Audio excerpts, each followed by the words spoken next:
जल्दी से बता दो, जल्दी से fast.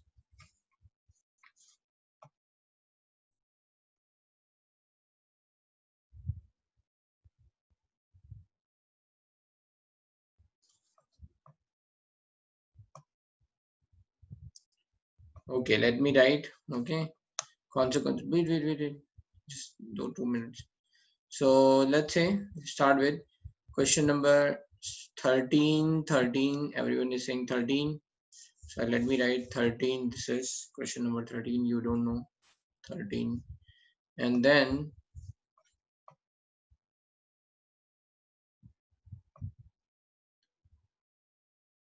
we are not able to solve 2, 1, 1, 2, 13, 3, 6, 14, 2, 3, 5, 1, 2. अच्छा, लेट्स सी, मैं थोड़ा बता ही देता हूँ। नंबर ऑफ मॉलिक्यूल, बहुत सारे क्वेश्चन आ गए। Number of molecules presented 400 gram, 60% wait by wait CH3COOH solution. तो देख लो, ये 60% वेट बाई वेट है, इसका मतलब क्या हुआ, 60 ग्राम इन CH3COOH in 100 gram solution, right? 60 ग्राम इन 100 ग्राम। तो क्या उन्होंने बोला है, number of molecule present in, तो ये सॉल्यूशन का मास जाएगा 400 ग्राम। इसमें मास कितना हो जाएगा, 240 ग्राम। बस अब देख लो आप 240 ग्राम में कितना CH3COOH। Okay, this is what you have to do question number 1 में। Similarly you have to see the same thing here. यहाँ पे 300 ml दे रखा है, 36.5 weight by weight HCl solution, और यहाँ डेंसिटी दे रखी है। तो can you calculate what is the mass of this let's say volume. तो ये वॉल्यूम इनटू डेंसिटी, तो मास हो जाएगा that is 300 into 0.15. so this is going to be 45 gram. just 1 second. Yes, जो भी अपना हाथ रेज कर रहा है, they can unmute themselves and then say yes. Sir first वाले में आंसर मैच नहीं हो रहा है नीचे दिए हुए आंसर से। अच्छा, मैच नहीं हो रहा है। ओके, क्या दे रखा है आंसर नीचे? नहीं सर, मेरा हुआ मैच। 4 हाँ सर, मैच कर मेरा रहा भी हुआ, मेरा भी हो रहा है। हाँ, आपने ध्यान नहीं दिया सर, बेटा। हो रहा है मैच। ओके, कोई बात नहीं। 240 ग्राम का मतलब कितना हुआ, CH3COOH का मोलर मास होता है 60। so how many moles are going to there, that is 240 divided by 64. ठीक है, that's what they are giving. तो सेम थिंग आपको सेकंड क्वेश्चन में करनी है। यहाँ पे 300 ml 36.5 दे रखा था, तो हमने पहले वॉल्यूम और इनटू डेंसिटी मल्टीप्लाई करके मास निकाला, that is 45 gram. Now you know कि 36.5 कितने में है ना, 36.5 ग्राम है 100 ग्राम में, तो 45 ग्राम में कितना हो जाएगा, so that is going to be 36.5 divided by 100 into 45. now this is going to be your मास। इन्होंने मोल्स पूछे हैं, तो HCl का मोलर मास कितना होता है, मास divide by molar mass, that is 36.5। ये कट जाएगा तो 0.45 मोल्स आ जाएंगे। एनीवे, तो यही करना है, ठीक है, समझ में आया? मैं थोड़ा रब कर दे रहा हूँ यहाँ पे इस चीज को, है ना। पहले हमने क्या किया, मैं फिर से बोल दे रहा हूँ जिनको नहीं आया, ये 300 ml वॉल्यूम तो मास निकाल लिया, फिर यहाँ परसेंटेज का जो सिग्निफिकेंस है वो देख लिया कि इस परसेंटेज का सिग्निफिकेंस क्या है। 36.5% का मतलब क्या है, 36.5 ग्राम है 100 ग्राम, तो 45 में कितना हो जाएगा, यू कैन कैलकुलेट। ओके, ठीक है, ये हो जाएगा।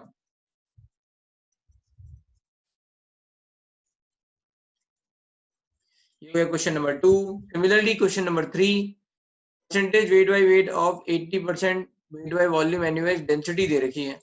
अब लिख लो 80% का मतलब क्या है, 80 gram in, what is the meaning, 80 gram, यहाँ पे मेरे पास स्पेस कम है, that's why I have to clean it. So यहाँ पे क्या लिखा हुआ है, दैट इज क्वेश्चन नंबर 3 में,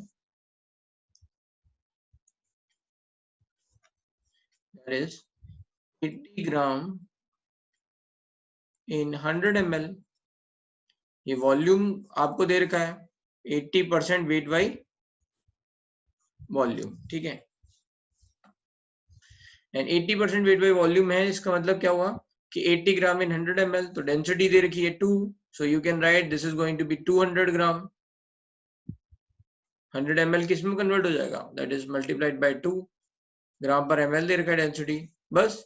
तो आपको पता है 80 ग्राम एंड 200 ग्राम, तो 100 ग्राम में कितना हो जाएगा 40 ग्राम, बस 40 आ जाएगा आंसर। तो इस तरह से 1 2 3 ये जितने भी क्वेश्चन हैं ये हो जाएंगे। जिन लोगों से ये नहीं हुए वो इस बात को ध्यान रखें कि उन्होंने कहीं ना कहीं मिस किया है। अच्छा, और क्या थे क्वेश्चंस आपके? एक मिनट। तो शुरुआत में 1 2 3 भी पूछे हैं।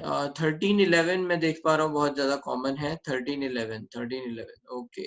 13 11 14 भी किसी ने पूछा है एंड 16 भी पूछा है। So now the question are 11 10 11 12 13 14 16 है ना? ये 16 नहीं है सर। 16 नहीं है सर 16 नहीं है, 15 तक की है। ओके ओके ठीक है। चलो यहाँ से देखते हैं। तो क्वेश्चन ये है 10। A gaseous mixture contains 2 mole of hydrogen, 4 moles of oxygen, 6 moles of N2. The mole fraction of hydrogen in this gaseous mixture. ये मैंने बताया है रिवीजन में।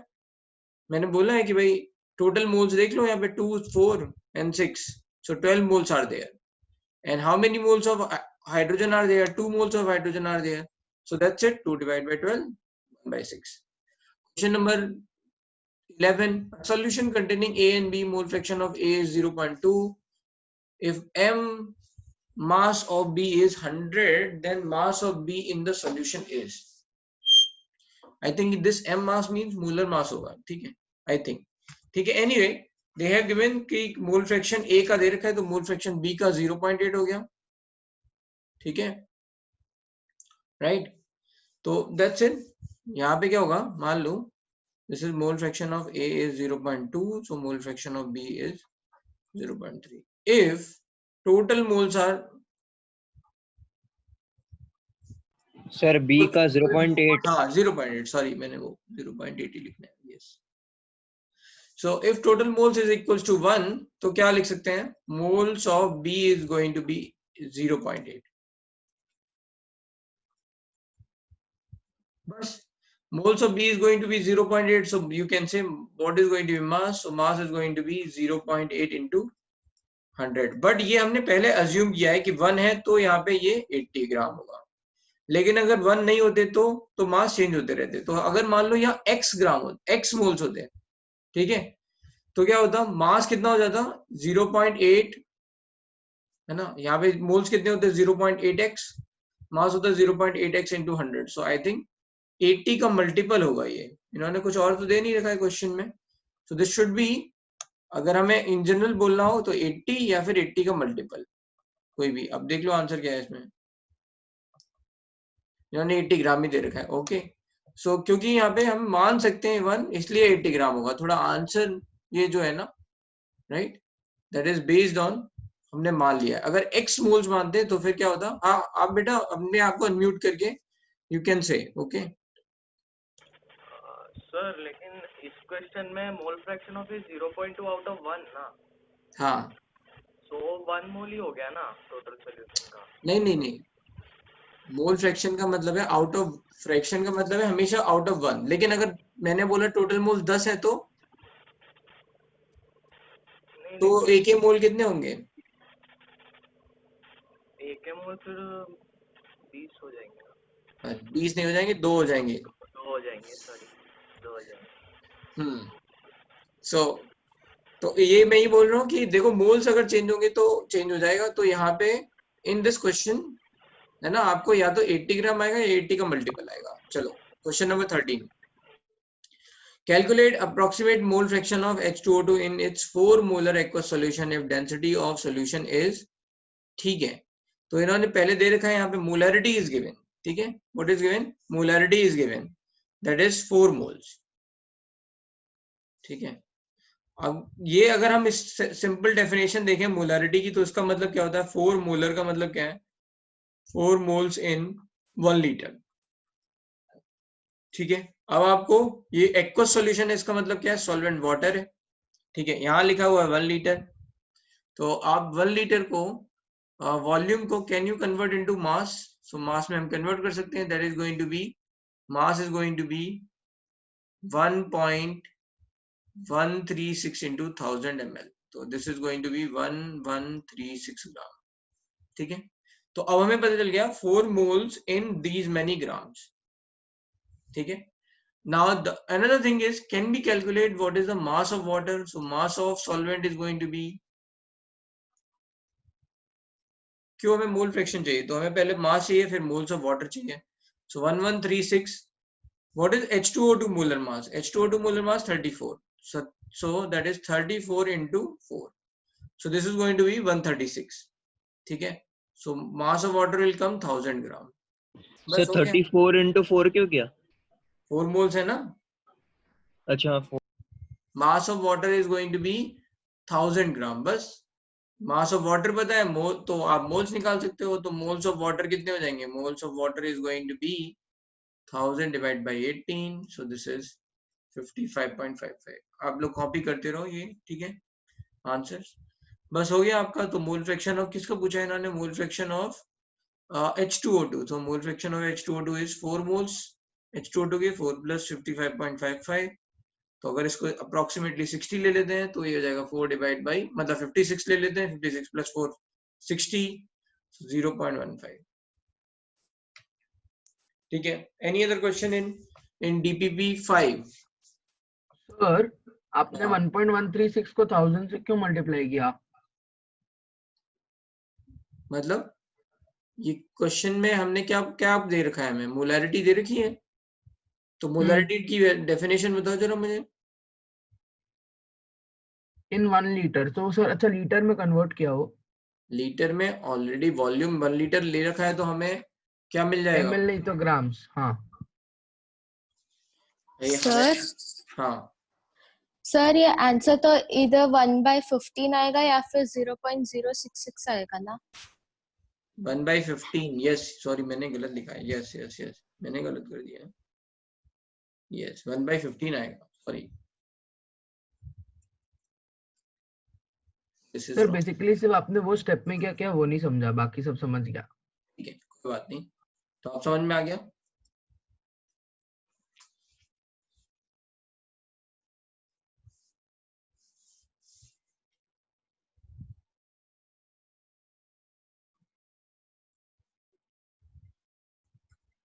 ओके. हाँ, अभी चलो चलते आगे.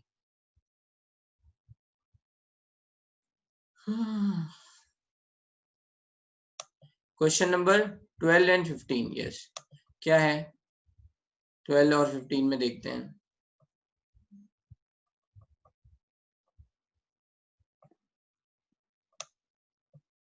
ट्वेल्व 15 बेटा, ये 18 क्वेश्चन कहाँ पे है गैरेट? आप क्या पूछ रहे हो? क्वेश्चन नंबर 12 15 तक ही तो है. चलो. Calculate percentage of aqueous solution of NaOH if mole fraction of NaOH in the solution is 0.2. अब यहाँ पे इन्होंने मास परसेंटेज पूछा है. ठीक है. मास परसेंटेज का मतलब क्या है? Mass of NaOH in, let's say, what is the mass of solution. तो यहाँ पे मोल फ्रैक्शन ऑफ NaOH दे रखा है, right. So I am solving here question number 12. मैं सॉल्व कर रहा हूँ यहाँ पे.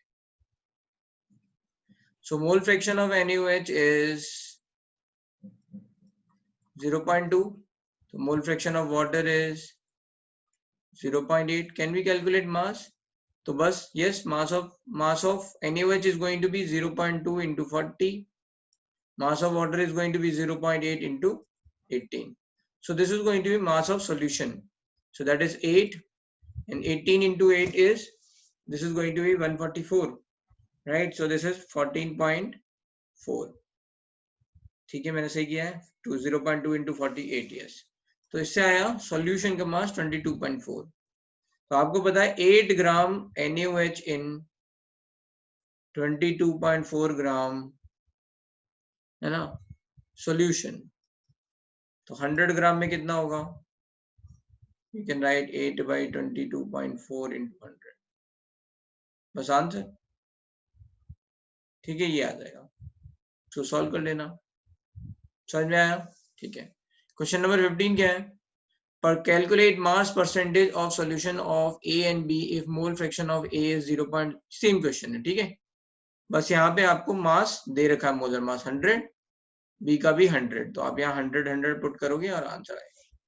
ठीक है. Any problem? चले आगे, है ना.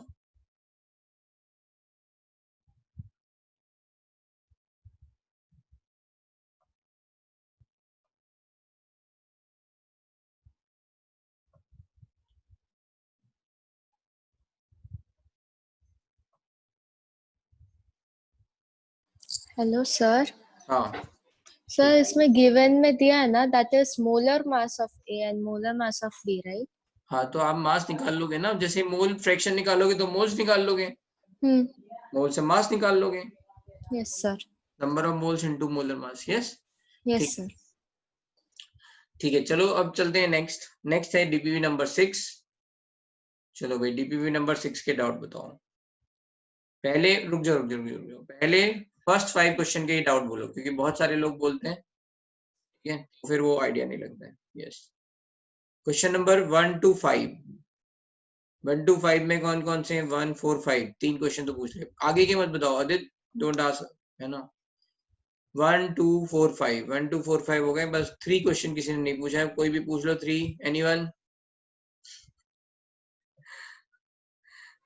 हाँ, सो हमने पूछ लिया। बहुत बढ़िया। तो पहले 5 में पांचों क्वेश्चन मुझे ही सॉल्व करने, वेरी गुड। चलो देखते हैं। इसमें लिखा है decreasing order first having highest then other following it of mass of pure NaOH in each of the following aqueous solution. I think मुझे मास के टर्म्स में बताना है, ठीक है, कि किस मास ज्यादा है कम है। तो बस देख लो, 50 ग्राम ऑफ 40%। 40% का मतलब क्या है? 40 ग्राम इन 100 ग्राम सॉल्यूशन। तो 50 ग्राम में कितना होगा, ये सॉल्व कर लो, that is 20। Similarly you just solve all those options, ठीक है। यहाँ पे सर ये वॉल्यूम, 50 ग्राम सॉल्यूशन है।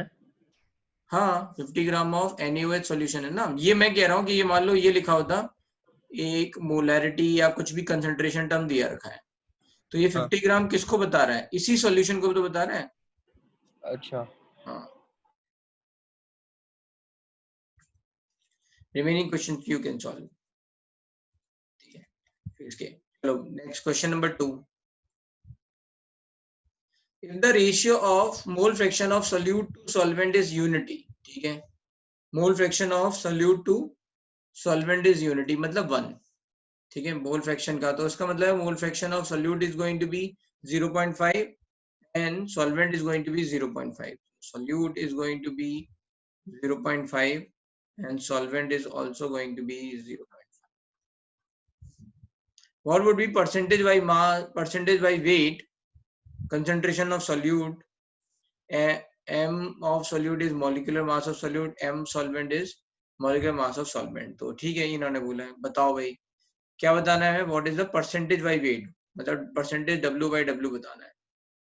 तो बस आपको मोल फ्रैक्शन पता है तो मोल्स पता है, क्योंकि टोटल मोल्स 1 ले लोगे, तो बस हो गया। Mass equals to mass of solution क्या होगा? Mass of solution is 0.5 M solute plus 0.5 M solvent, ये टोटल मास हो गया।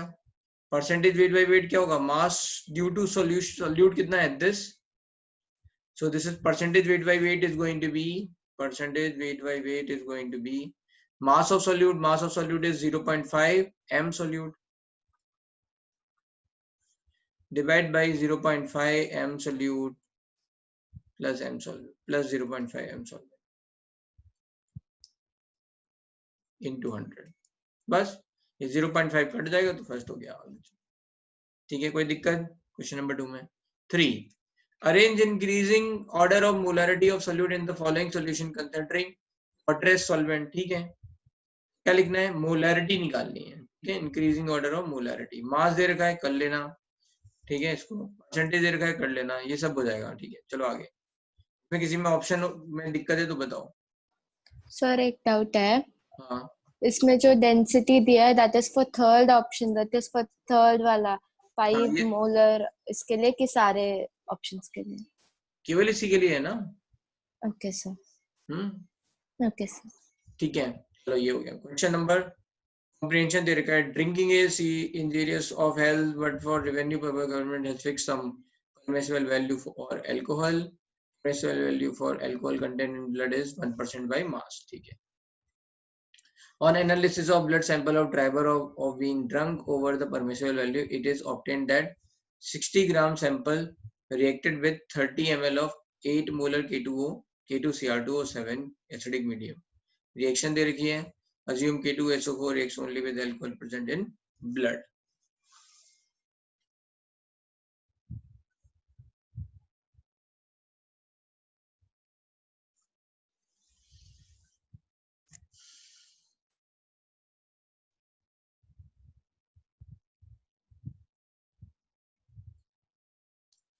तो इसका मतलब क्या है, पहले मुझे करना होगा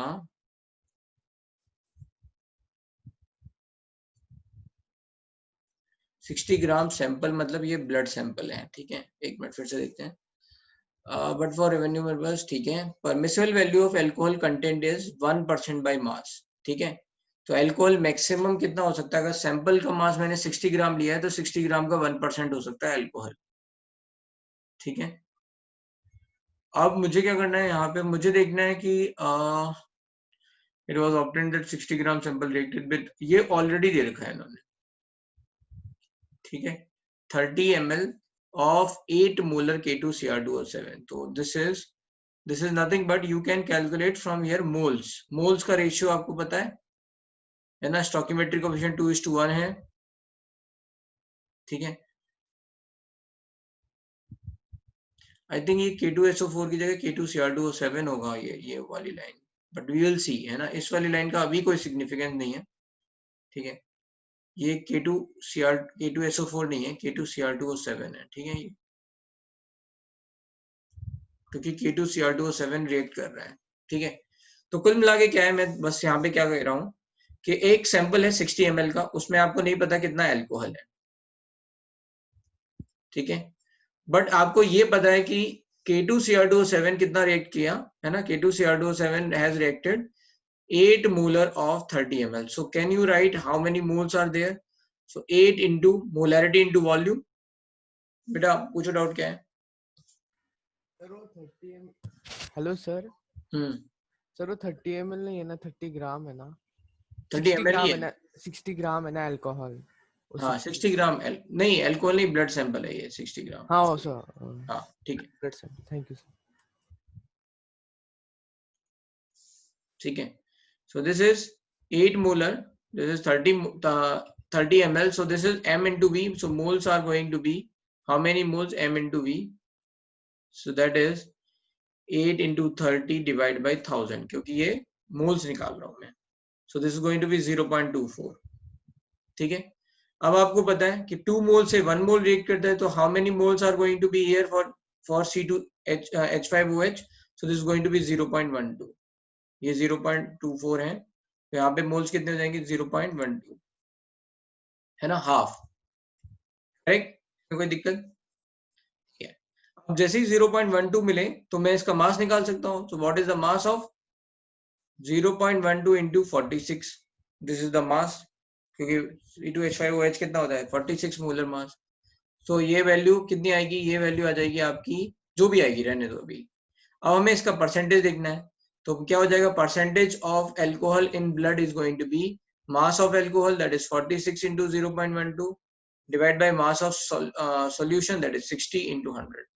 अब ये देख लो, ये वैल्यू आपकी 1% से कम आ रही है या नहीं आ रही है, तो 46 into 12, तो 46 into 12, 12 6 72 and 12 48 7 55, so this has come 55.2, तो yes this is less than 1%, है ना। ये वैल्यू क्या है, 1 से कम है, तो क्या होगा, यस नो, तो will the driver will be prosecuted for drunken, नहीं, है ना, क्योंकि ब्लड में अल्कोहल की वैल्यू जो है वो कम है, करेक्ट।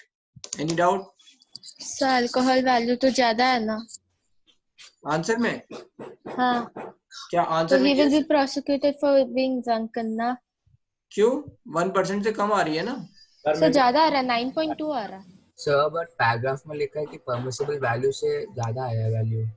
कहाँ लिखा है, उसने कहा आएगा तो आएगा ना, ज्यादा कहाँ आ रहा है, 1.2 है ना, 2 थोड़ी ना है, सर 9.2 आ रहा है 46 into 1.2 अभी तो किया मैंने, ये यहाँ पे कैसे आया 9.2, और 0.12, हाँ 0.12 कर लिया ना, 12 से मल्टीप्लाई किया तो डिवाइड भी कर दिया ना 100 से, तो ये और 0.12, अगर 0.12 होगा तो 5 कितना है, 5.52 आया, 5.52, सॉरी मैंने 55 लिखा ना, 5.52 डिवाइड बाय 60 आया ना into 100,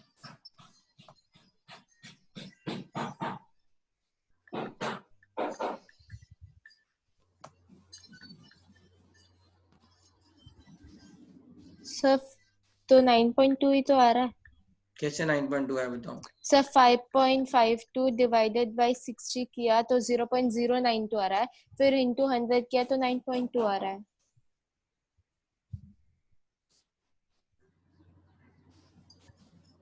एक मिनट। हाँ सर 9.2। एक मिनट मैं क्या लिख रहा हूँ।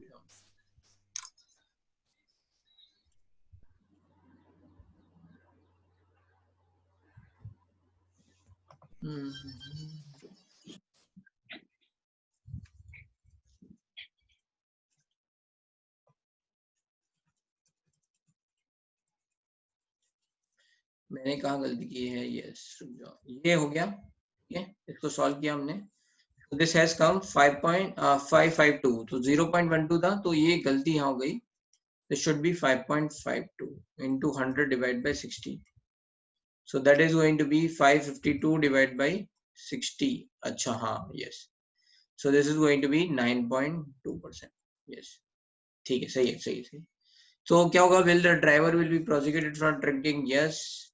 And what is the percentage of alcohol in the blood sample? That is going to be 9.2. Correct बेटा। सर ये 0.12 किधर से आया? 0.12 इधर से आया। 2 मोल से 1 मोल रिएक्ट कर रहा है। And how many moles of K2CR2O7? 0.24. हाँ ठीक है, ठीक समझा। है। चलो भाई, अब आती है बात 5 के बाद। यस, एक minute. K2SO4 has no utility. Yes. Question number 6 to 10. 6 to 10.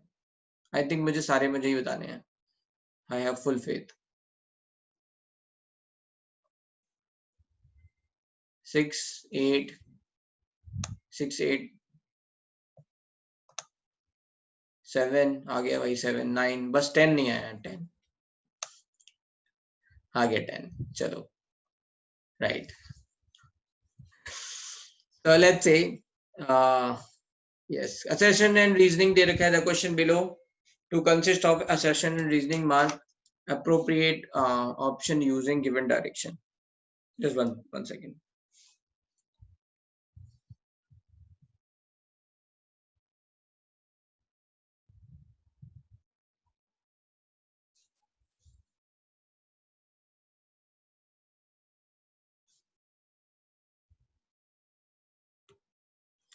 ठीक है, तो क्वेश्चन नंबर 6 में just 1 second.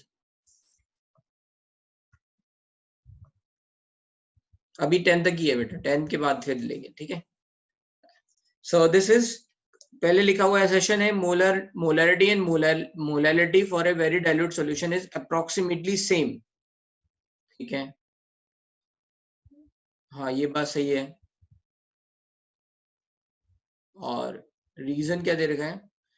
For all the aqueous solution, total mass of solvent is approximately equals to total volume of solution. देखो, इसलिए हम same लेते हैं क्योंकि डेंसिटी 1 ले लेते हैं।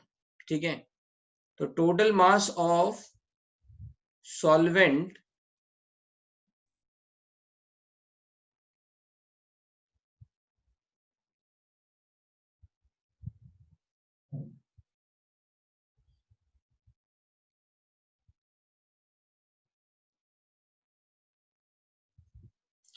आई थिंक यहाँ पे ये जो बात कह रखी है इन्होंने, वी आर अप्रोक्सीमेटली टेकिंग यहाँ पे डेंसिटी एज ए 1। वॉल्यूम को रिलेट करने के लिए the better term should be density, but ठीक है, यहाँ पे लिखा है for all the aqueous solution total mass of solvent. ठीक है, total mass of solvent is approximately equals to total volume of solution. तो अगर ये ले लेंगे, ये भी बात कह सकते हैं। मोलैलिटी क्या है? Molality is moles of solute divide by mass of solvent, so this is capital W into 1000। और ये मोलैरिटी क्या है? यहाँ पे moles of solute divide by volume of solution into 1000। तो अगर ये वैल्यू सेम है, we are taking approximately equal का मतलब यही है कि डेंसिटी 1 ले रहे हैं, we are relating. But yes, इसमें दिक्कत क्या है? हम डेंसिटी ऑफ सॉल्यूशन डिफाइन कर रहे हैं, ना कि density of solution we are saying 1।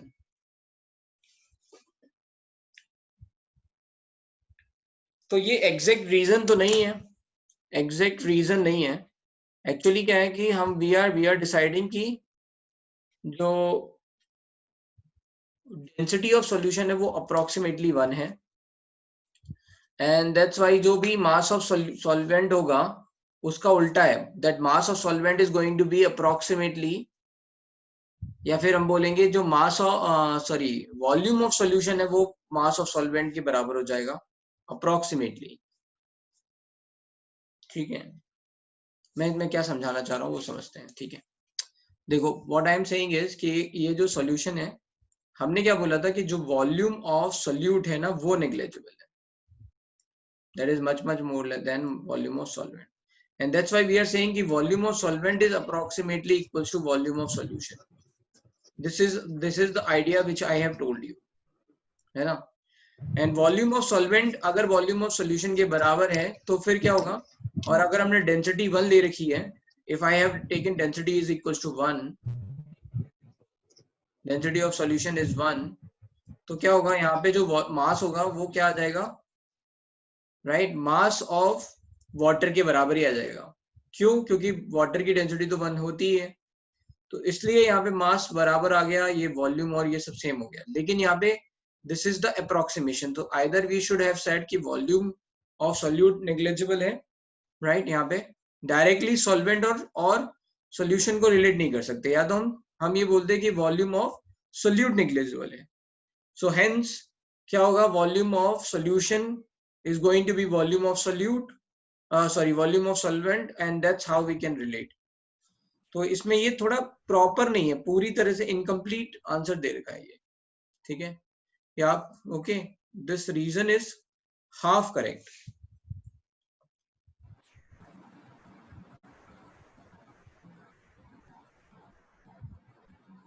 ठीक है, क्वेश्चन नंबर 7,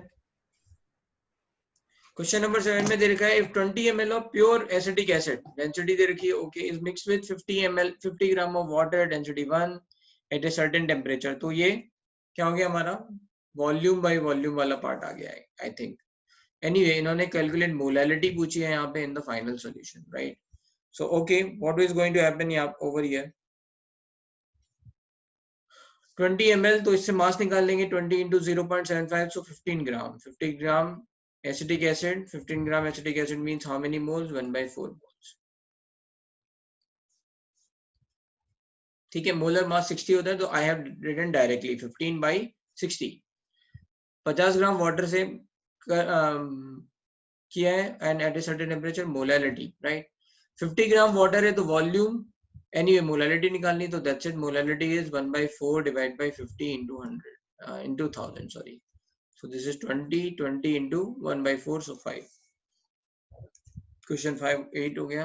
Question 8 क्या है, calculate the minimum molarity of H2O2 solution which can produce at least 1 gram each of I2 and KOH, at least है ना 1 gram, and when 5 liter of H2O2 solution is added to excess KI solution। एक reaction दे रखी है यहाँ पे, H2O2 is reacting with KI and it is going to give I2 plus KOH। तो भाई देखो किसका मोलर मास ज्यादा है, I2 का ज्यादा है, ठीक है। तो I2 के राइट, मोलर मास से हमें क्या पता चलेगा, एक मिनट, मोल्स लीस्ट पूछा है ना, तो जिसके क्वेश्चन नंबर 7 का आंसर क्या है, आंसर 5 है, 5 1/4 into 20 ये लिखा है ना। अच्छा आंसर समझा। Calculate the minimum molarity of H2O2 solution. तो इसमें देखो हमें क्या करना है, इसमें बस ये पता करना है कि मास कितना होगा। तो लेट्स से ऐसे लिख लेते हैं, इसका स्टोकियोमेट्री क्या है, 1 1 and 2, तो उससे क्या हो जाएगा 34 ग्राम, ये हो जाएगा आपका 254 ग्राम, और ये हो जाएगा आपका QH इज 56 into 2 112 ग्राम, ठीक है। तो इसमें मास 1 ग्राम चाहिए, तो क्या होगा, किसके लिए देखेंगे, so we are going to see कि इसके लिए 112 ग्राम के लिए देखेंगे। इन्होंने बोला at least can produce 1 gram each of I2, तो अगर KOH के 1 ग्राम बनेंगे तो I2 के 1 ग्राम अपने आप बन जाएंगे। Okay, so over here the relation we are going to see according to KOH. ठीक है, देख लेते हैं तो आपको समझ में आ जाएगा. 34 gram is going to form 112 gram. तो 1 gram is going to form, 34 1 gram is going to formed by 34 divided by 112. ठीक है, और यहाँ पे कितने बनते हैं? 112 gram is forming 254, so 1 gram is going to form 254 divided by 112. So you can see this value is obviously more than 1. ठीक है, तो ये हमें पता चल गया how many, let's say, gram of H2O2 you are needed. Okay, right. ये इन्होंने बोला है कि ये किसमें है, मास पता है, वॉल्यूम पता है, यहाँ पे कितना 5 लीटर चाहिए. तो बस molarity is, what is the mass divided by molar mass, mass divided by molar mass is going to be moles. So 34 divided by 112, sorry, this is mass, divided by 34, so these are moles. 1 by 112 into 5 litre मैंने directly लिख लिया है क्योंकि volume directly 5 दे रखा है. So this is molarity is 112 into 5, so this is molarity is 1 by 560. इसको solve कर लो, फिर थोड़ा फ्रैक्शन में आएगा, अप्रोक्सीमेट आंसर निकालो. क्वेश्चन नंबर 8 समझ में आया? सर इसमें एक डाउट था. हाँ, मिनिमम मोलारिटी क्या होता है? मिनिमम मोलारिटी यही तो पूछा है उन्होंने कि मतलब इससे ज्यादा अगर होगी तो फिर क्या होगा. ये वैल्यू मिनिमम है, इससे अगर ज्यादा वैल्यू होगी तो क्या होगा, ज्यादा मास H2O2 का प्रेजेंट होगा, ये ज्यादा बनेगा ही बनेगा. मतलब ये मिनिमम कंडीशन है कि अगर इतना होगा तो एटलीस्ट 1 ग्राम KOH बन जाएगा. You can understand minimum molarity is like minimum moles of H2O2. Minimum molarity का मतलब क्या है? Minimum moles of H2O2 present in 5 liter of H2O2 solution. Sir हम सीधे मोलारिटी नहीं फाइंड कर सकते? ठीक है, क्वेश्चन नंबर, हाँ सर सीधे मोलारिटी कर सकते हैं ना, क्योंकि KOH है जो सिर्फ सीधे ही निकाला है बेटा. नहीं, हम सीधे KOH का ही मतलब मोल्स लेकर, और 1 ग्राम हमें दिया था, और अगर हम मोल्स फाइंड करेंगे तो सीधे मोल्स अपन 5 लीटर कर देंगे तो आ जाएगा 1/560. हाँ राइट. तो हमें पहले ये पता करना था ना हमें किसके विद रेस्पेक्ट टू किसके निकालना है, I2 निकालना है सर. हाँ, बट सर मोलारिटी में 2 एलिमेंट जो रिएक्ट करते वही होता है, लेकिन I2 तो अलग से लिबरेट हो रहा है, तो KOH होगा. मतलब मोलारिटी में वो लेते हैं ना जो 2 रिएक्ट करते हैं, 2 मिक्स होते हैं, तो इसमें तो सिर्फ K H2O2 से रिएक्ट. ऐसा नहीं है, हम किसी के रेस्पेक्ट में बोल सकते थे. अच्छा, ऐसा कर सकते हैं. सर आपने लास्ट में क्या किया वो नहीं समझा सर. लास्ट में मैंने बस यहाँ पे मास निकाला, that is going to be 34 divide by 112 और रख दिया मोलैरिटी के उसमें फॉर्मूले में. Hello sir. Mass divide by molar mass is number of moles, so I have done that. हाँ सर मुझे ओके सर प्लीज वापस समझाएंगे, मुझे नहीं समझा. ओके चलो ठीक है. सर हाँ सर अकॉर्डिंग टू KOH ही क्यों किया? अभी तो बताया, रुको. चलो शुरुआत से स्टार्ट कर रहे हैं.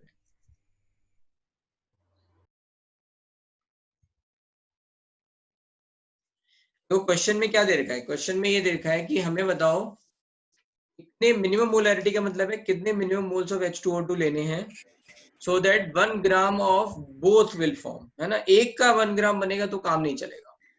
तो हमें पता है स्टोकियोमेट्री ओवर हियर कि इसका 1, इसका 1, इसका 2 मोल्स बन रहा है. इसका मतलब क्या है? मास रिलेशन में डायरेक्टली लिख सकता हूँ. Mass relation that is going to be 34 gram is going to form 254 gram and 112 gram. ठीक है? Yes sir. Yes sir. अब अगर मुझे 1 ग्राम बनाना है तो वी हैव टू चेक कि भाई 1 ग्राम का मतलब क्या है. तो जिसके मिनिमम मोल्स होंगे, जिसके मैक्सिमम मोल्स होंगे अगर वो बन जाएंगे, है ना, जिसके भी मैक्सिमम मोल्स होंगे अगर वो बन जाएंगे तो फिर काम हो जाएगा. तो 1 ग्राम के लिए मैक्सिमम मोल्स किसके हैं? KOH के. हाँ सर. एक मिनट, मैंने ये गलत लिख दिया. हाउ मेनी 1 ग्राम का मतलब क्या है? How many moles of I2 के 1 मोल्स के लिए जाएंगे 1.254 एंड यहाँ पे इसको इस तरह से समझ लो या फिर मास से समझ लो उल्टा. आप पहले देख लो कि 254 ग्राम के 1 ग्राम के लिए कितना चाहिए होगा। अगर मान लो मैं इसको देख के चलूं तो 1 ग्राम के लिए मुझे यहाँ पे कितना मास चाहिए होगा, 34 डिवाइड बाई 254। और ये पता है मुझे 254 से बनता है राइट 112 रिएक्ट करता है या फिर बनता है 254 ग्राम के करस्पॉन्डिंग 112 बनता है, तो यहाँ 112 divide by 254 correct. Yes sir. लेकिन क्या ये वैल्यू एक से ज्यादा है? नहीं सर, कम है। नहीं, तो इसका मतलब क्या है कि 1 ग्राम I2 तो बन गया होगा बट KOH नहीं बनेगा, ठीक है। So this is what we are thinking according to I2 is wrong, ठीक है। Okay sir. तो अब हम KOH के हिसाब से देखेंगे, तो हम बोलेंगे कि अगर KOH का 1 ग्राम बन जाएगा, I2 का 1 ग्राम बन ही जाएगा, तो दैट इज 112 ग्राम से ये रिएक्ट कर रहा है right 254 and this is going to let's say over here 34, so 1 gram से that is going to be 34 divided by 112 and this is just ensuring कि ये देखो 1 ग्राम से ज्यादा है 254 divided by 112 anyway this yes, is the mass of H2O2. what is moles of H2O2 कितने हो जाएंगे? mass divided by molar mass, so mass divided by molar mass ये mass है divide by again molar mass, so 34 cut, so moles are going to be 112 बस। अब बस molarity आ गई। Molarity क्या है? मोल्स डिवाइड बाय वॉल्यूम, बस answer. तो this is molarity is 1/560। Okay sir समझा, थैंक यू। क्वेश्चन नंबर 9 क्या है? Calculate molarity of NaOH solution containing mixing of 2, ये कर लो है ना, ये वॉल्यूम तेरे का 1 लीटर और है तो टोटल वॉल्यूम हो गया 2 लीटर 3 लीटर और 1 लीटर 6 लीटर। मोल्स निकाल लो M1B1 2 into 1.5 is 2 into 1.5 plus यहाँ पे 3 into 2, so that's it, 2 into 1.5 is 3 and 6 9 divided by 6 1.5, so this is 1.5 molar of NaOH, ठीक है। फिर 200 ml of 0.1 molar Na2SO4 mixed with this, तो Na plus की बताना है हमें मोलरिटी, और यहाँ पे सॉल्यूशन क्या दे रखा है? सॉल्यूशन हैज डेंसिटी ऑफ 1.2 ग्राम पर ml, बट मुझे क्या निकालना है? मुझे मोलरिटी निकालनी है ना, so why should I worried about density? Volume दे रखा है, मोलरिटी दे रखी है, तो okay I will not be worried about. यहाँ पे ये मतलब डेंसिटी का कोई रोल नहीं है, ठीक है। Na प्लस के लिए मैंने फॉर्मूला क्या बताया था? N1V1 N1M1B1, तो N1M1B1 plus N2M2V2 divide by V1 plus V2, so that's it। Ion की कंसंट्रेशन, तो यहाँ पे Na कितने हैं? 2 हैं, 2 into 0.1 into 200 plus 3 into 0.2 into 100 divided by 200 plus 100 is 300, बस। 200 into 0.1 is 20 into 2 40, so this is 40 plus 100 into 0.2 is 20 into 3 is 60, so this is divided by 300, so this is going to be 100 by 300 or you can say 1/3 answer question number 10 का। now next is, अब बताओ भाई 11 से मैं नहीं बता sir I have a doubt. yes 11 last है, चलो हाँ बोलो। सर 10th में इसमें क्यों दिया है कि multiply your answer by 100? Multiply कर दो ना। नहीं, क्या हमेशा करना पड़ता कि इस नहीं, जो भी उन्होंने दे रखा है वो कर दो, है ना, whatever they are saying। कई बार क्या होता है कि फ्रैक्शन में कोई वैल्यू आती है एंड दे वांट कि उसको आप रिपोर्ट करो, है ना, इंटीजर में डबल इंटीजर, आपको फिल करना पड़ेगा ना, आपको ऐसे मल्टीप्लाई करके कुछ दे देंगे, है ना। Okay sir. अब क्वेश्चन नंबर 11 है 25 ml of solution containing HCl H2SO4 require 10 ml of 1 molar NaOH solution, ठीक है, for complete neutralization। 20 ml of the same acid mixture on being treated with AgNO3 gives these are the number of, okay, molarity of HCl is X and H2SO4 is Y। चलो देखते हैं इस question को। देखो पहले इन्होंने बोला है कि 25 ml जो है मिक्सचर है, तो 25 ml है, तो ये हम क्या कर सकते हैं वी कैन अंडरस्टैंड कि HCl x ml होगा, तो H2SO4 25 माइनस x ml होगा, ठीक है, right. Now they are saying this is exactly neutralized by 10 ml of 1 molar NaOH. इसका मतलब क्या हुआ कि इसका मतलब ये हुआ कि H प्लस के जितने भी मोल्स हैं उतने ही OH माइनस के हैं. So moles of H plus कितने हो जाएंगे? Moles of H plus ion है ना, is going to be molarity of HCl, ठीक है. अच्छा यहाँ पे X और Y इन्होंने दे रखा है, तो इसको X की जगह यहाँ A ले लेते हैं, A, और इसको भी इसको A ले लेते हैं यहाँ पे 25 माइनस AML, ठीक है. ये बात समझ में आ रही है, राइट. हमने AML ले लिया क्योंकि यहाँ पे HCl की मोलैरिटी X दे रखी है. तो मोल्स के लिए क्या है फॉर्मूला है, हमें पता है N1M1B1 plus N2M2B2. This is moles. So this is going to be N1M1B1 की वैल्यू क्या हो गई? N1 तो 1 है HCl के लिए, M1 कितना है? X है, और V1 कितना है? A है, तो XA प्लस N2 कितना है? 2 है, M2 कितना है? Y है, और V2 कितना है? 25 minus A, which is equals to moles of OH minus ion,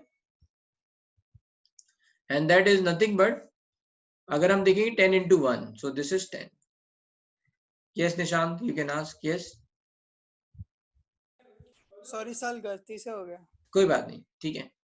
अब ये इन्होंने बोला है कि ये आ गया आंसर, एक इक्वेशन बन गई, AX प्लस ये कितना हो जाएगा 50Y and minus 2AY is equals to 10. ये एक इक्वेशन बन गई. Anyway, this equation is going to solve how. Again इन्होंने बोला है कि 20 ml of same mixture treated with AgNO3, तो क्या होगा अगर 20 ml में जितना भी HCl होगा, है ना, 20 ml में जितना भी HCl होगा, 20 10 कैसे हो गया? क्योंकि moles of NaOH 10 into 1, 10 ml into 1, यहाँ लिखा है ना moles of OH minus ion. समझ में आया? हाँ. अब ये कह रहे हैं कि देखो 25 ml में ना 25 ml, अब दूसरी कहानी चेंज कर दी है इन्होंने, ठीक है, इन्होंने वॉल्यूम चेंज कर दिया. 25 ml की जगह अब कह रहे हैं 20 ml सॉल्यूशन. 20 ml सॉल्यूशन में जो भी HCl होगा वो क्या करेगा? AgNO3 से रिएक्ट करेगा और AgCl बनाएगा, ठीक है. तो AgCl का कितना यहाँ पे बना है? 0.1435 ग्राम, right. So what is that mean? That mean is 0.1435 divided by 143.5. ये होता है इसका molar mass. So you can write what is, how many moles are going to be there? यहाँ पे 10 to the power minus 3 moles, or you can say 1 millimole. ठीक है, correct है ना. ये 0.1435 है और ये 143.5 से मैंने डिवाइड किया. So that is 10 to the power minus 3 moles और 1 millimole.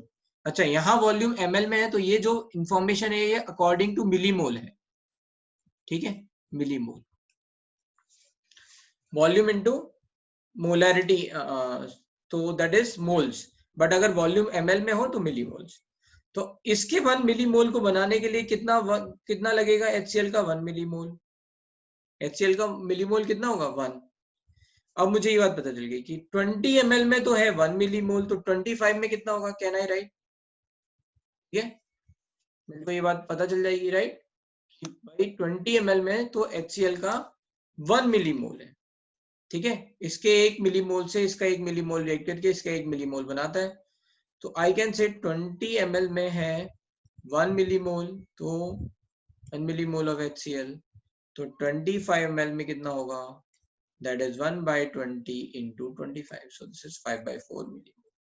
तो आपको क्या पता चल गया? आपको moles of HCl पता चल गया, ठीक है. तो can be calculate. अच्छा, ये अब इस इक्वेशन की जरूरत नहीं है वैसे. ये इक्वेशन को अगर हम नहीं भी लिखेंगे तो चलेगा, देखते हैं कैसे, ठीक है. फिर से आ जाते हैं बैक टू, है ना, पहला जो पॉइंट है. अब ये और तो कोई इंफॉर्मेशन दे नहीं रखी है इन्होंने, ठीक है. तो हम चले जाते हैं पुरानी बात पे. हमें ये बताता moles of H plus ion is equals two moles of OH minus ion.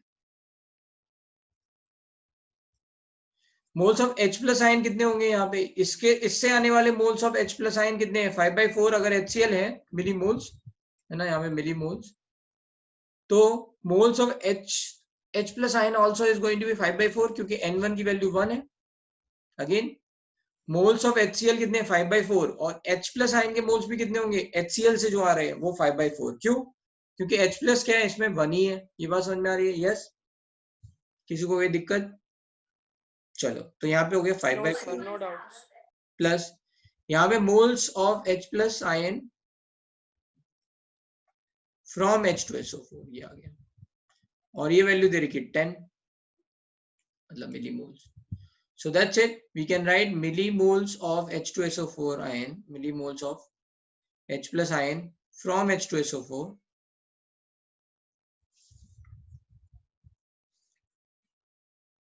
that will be 10 minus 5/4. So that is going to be, अगर हम इसको देखेंगे 35/4।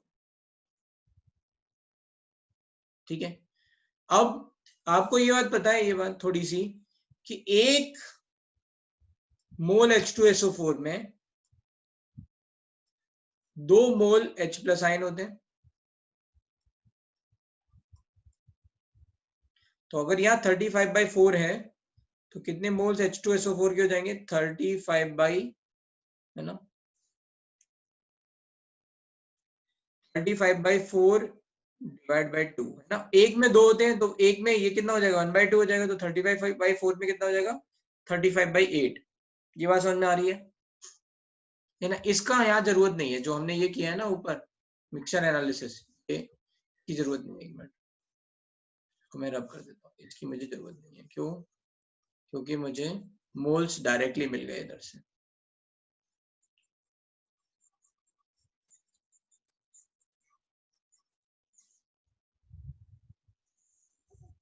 ये ए लिखने की मुझे जरूरत नहीं पड़ी, right. So what I am saying कि मोल्स ऑफ H2SO4 कितने होंगे, मैं फिर से लिख रहा हूं है ना, मिलीमोल्स है ना, यहाँ पे लिख ले रहा हूं millimoles of H plus ion from H2SO4 is 35/4। ठीक है, अब मुझे पता है कि 1 मोल H2SO4 में 2 मोल H प्लस आयन होते हैं।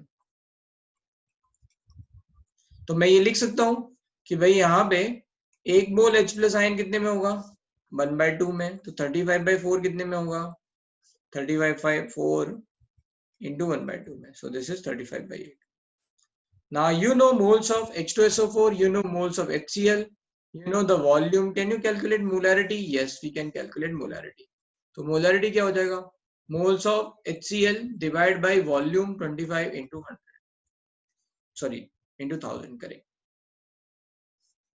तो इसको सॉल्व कर लो, ये कितना हो गया 40 10 50 आ गया।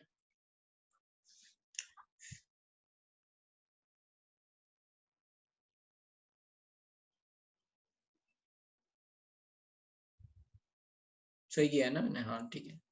एंड मोलरिटी ऑफ H2SO4 कितना हो गया 35/8 डिवाइड बाय 25 into 1000। इसको कट करेंगे तो ये 40 से 5 8 से 5 into 35 is 175। तो x और y की वैल्यू ये आ गई। देख लो इन्होंने क्या पूछा है, into 1000 पूछा है। Report your answer x plus y into 1000। Sorry ये क्या है ना, मिलीमोल्स थे, राइट, ये गलती कर दी हमने।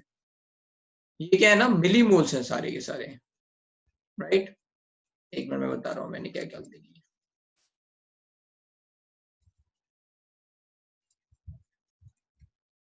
मोलरिटी क्या होगा, millimoles divide by volume in ml। So ये मिली कट हो जाएगा तो moles by volume in litre आ जाएगा एक तरह से। So we don't have to multiply it by 1000, हमें 1000 से मल्टीप्लाई नहीं करना है। 5/4 डिवाइड बाय 25, ठीक है। या फिर आप मिली को मोल्स में कन्वर्ट करके 10⁻³ लिखो, into 1000 लिखो, तो ये कट जाएगा, है ना। दोनों बातें सेम है। Moles divide by volume in litre क्या होता है? मोलैरिटी। इसी तरह से milli moles divide by volume in ml क्या होगा? मोलैरिटी। ठीक है, this is 5/4 divide by 25, so this is going to be 5/100 and this is molarity is going to be H2SO4 की 35/8 डिवाइड बाय यहाँ पे 25, so this is going to be 35/200। इसको 1000 से x plus y करके 1000 से multiply करेंगे तो answer आ जाएगा। तो इसको 1000 से मल्टीप्लाई कर दो तो ये 50 प्लस 175, so 225। समझ में आया क्वेश्चन कैसे किया? किसी को कोई दिक्कत? पूरा जगह कम है तो हो सकता है सीक्वेंसिंग उतनी अच्छी नहीं बनी है, आप ध्यान रखना है इसका। ठीक है, तो इसमें ये क्या बातें इंपॉर्टेंट थी? एक ये इंपॉर्टेंट बात थी कि 20 ml सॉल्यूशन में पहले आपने मोल्स निकाले HCl के, then with the same relation you have find out how many moles are going to be in 25 ml। जैसे ही आपको 25 ml में यहीं से क्वेश्चन स्टार्ट हो रहा है, पुरानी वाली इन्फॉर्मेशन तो मैंने रब कर दी थी, तो मैं फिर से समझा दे रहा हूँ। 20 ml में पहले मैंने निकाले how many moles of HCl, then I have calculated how many in 25 ml। जैसे ही मुझे 25 ml में HCl मिले, then I have applied neutralisation वाला पार्ट कि millimoles of H plus ion is equal to millimoles of OH minus ion. Millimoles of H plus ion is going to be how many? 5/4 coming from HCl। Let's say हमें H2SO4 का नहीं पता है, we will solve equals to 10, तो H2SO4 के पता चल गया। Once you know the moles you can calculate what is the molarity, volume भी पता है।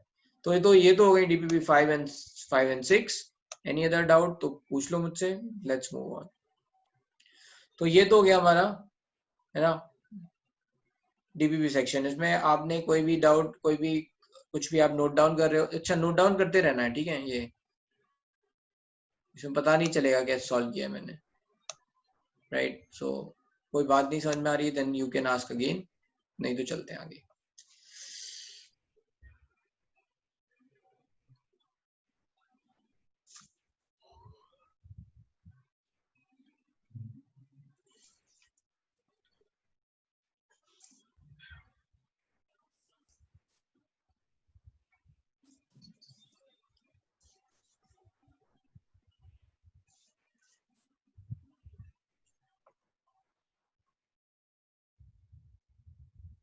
Hello sir. नहीं है कोई डाउट? चलें आगे? Hello sir. हाँ बोलो। सर ये जो सम आपने किया ना, तो इसमें हम लोग ने डायरेक्ट HCl और H2SO4 को मतलब उसके moles A and B assume करके डायरेक्ट उनके वैल्यूज निकाले तो चलेगा? तो मतलब वो राइट? हाँ चलेगा। ओके ठीक है, ठीक है चलो फिर। तो ये DPP 5 6 हो गई। चलो नाउ इसमें कोई मोल में और कोई दिक्कत नहीं है तो फिर चलते हैं आगे, ठीक है? So this is atomic structure. अच्छा इसमें अभी तक क्या हो चुका है, मैं मेरे को जो तक याद आ रहा है ना, जो मुझे याद आ रहा है वो ये है, जस्ट 1 सेकेंड, ये आपकी आंसर की है, आंसर की से एक्सरसाइज आइडिया लग जाएगा। सो राइट, इसमें बहुत सारी एक्सरसाइज है इसलिए थोड़ा सा कंफ्यूजन होता है। ठीक है, तो ये फाउंडेशन बिल्डर आई थिंक हो चुकी है, मतलब मैं जस्ट अभी दोबारा बोल रहा हूँ ये बात। So this is foundation builder we have already discuss, है ना? अगर आपने नहीं की है तो आप उसको सॉल्व कर लो, और अगर कोई डाउट है देन पूछ लो, है ना? क्लास के बाद यू कैन ऑलवेज आस्क। फिर है फाउंडेशन बिल्डर सब्जेक्टिव, और इसका सब्जेक्टिव मुझे याद आ रहा है कि we have done some 30-40 questions, है ना? इसमें तो पूरे नहीं हुए हैं लेकिन कुछ हो चुके हैं, लास्ट के कुछ क्वेश्चन बचे हैं, तो ये भी आप सॉल्व कर लो फाउंडेशन बिल्डर, ठीक है? Get equal to JEE Mains हम सॉल्व कर चुके हैं, get equal to JEE advance भी सॉल्व हो चुका है, this is we have already solved, ठीक है? आई थिंक अब जो बचा है वो ये कॉम्पिटिटिव एग्जाम वाला विंडो है। So this is I have kept it for revision, leave it, if you have time then solve it, ठीक है? इसको एक एक्सरसाइज हम we can left it for revision, right?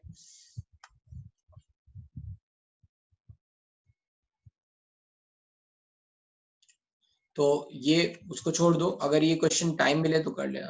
अभी तक है ना बहुत सारे क्वेश्चन हैं, अभी तक मैं चाहता हूँ कि आपके यहाँ तक हो जाए, है ना, ये इंटीजर कॉम्प्रिहेंशन कैटेगरी हो जाए। तो अभी आपको क्या करना है, आपको बस ये चेक करना है, क्रॉस चेक कि आपका फाउंडेशन बिल्डर सब्जेक्टिव हो गया है या नहीं। अगर नहीं हुआ है देन सॉल्व इट, है ना, this is homework. And you have to check कि ये जो गेट इक्विप्ड में जेईई एडवांस में हमने यहाँ तक कर लिया है, ये बात मुझे पता है 33 तक, ठीक है। ये more than one match of the following, and ये बहुत इंपॉर्टेंट है जेईई एडवांस के लिए, इन सब की अंडरस्टैंडिंग इंटीजर टाइप। तो ये रिमेनिंग क्वेश्चन, ये जितने बचे हैं ये आपको सॉल्व करना है, ठीक है। तो थोड़े ज्यादा क्वेश्चन हो सकते हैं, 14 है, 4 है, यहाँ पे भी कम से कम 14 क्वेश्चन है और यहाँ 10 है, तो इट इज ऑलमोस्ट 40 क्वेश्चन यहाँ पे हैं। सो सॉल्व इट टुडे, ये हो गया, वरना फिर वो रह जाएगा पेंडिंग में।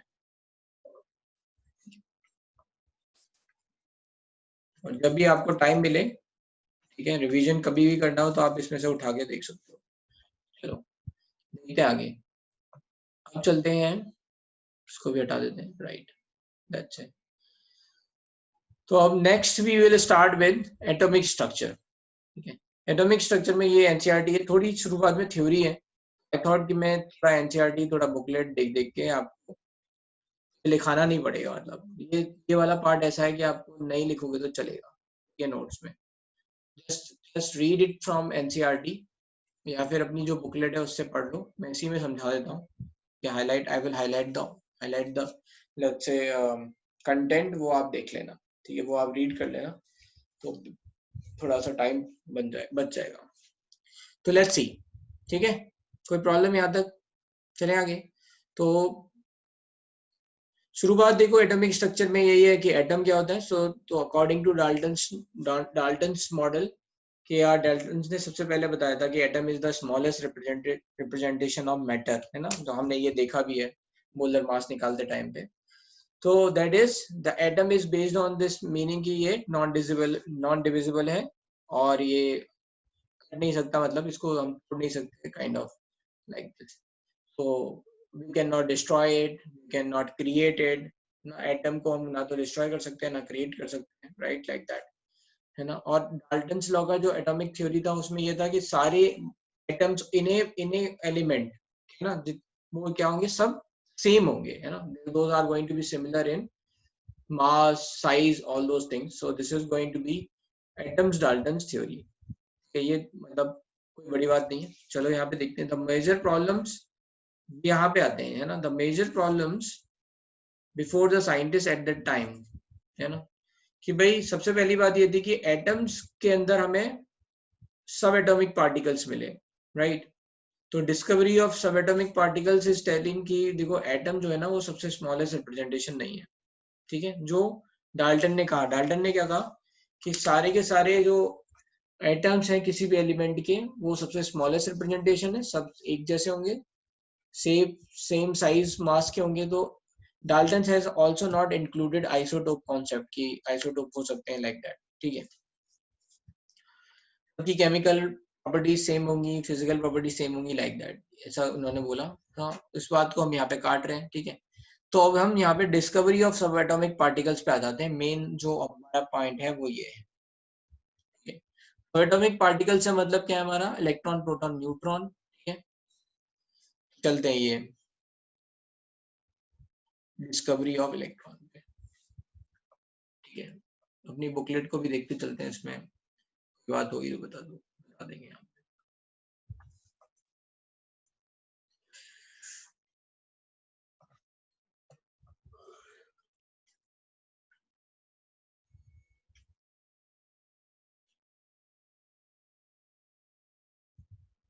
ये थ्योरी है, शुरुआत में आप थोड़ा सा पढ़ लेना, ठीक है।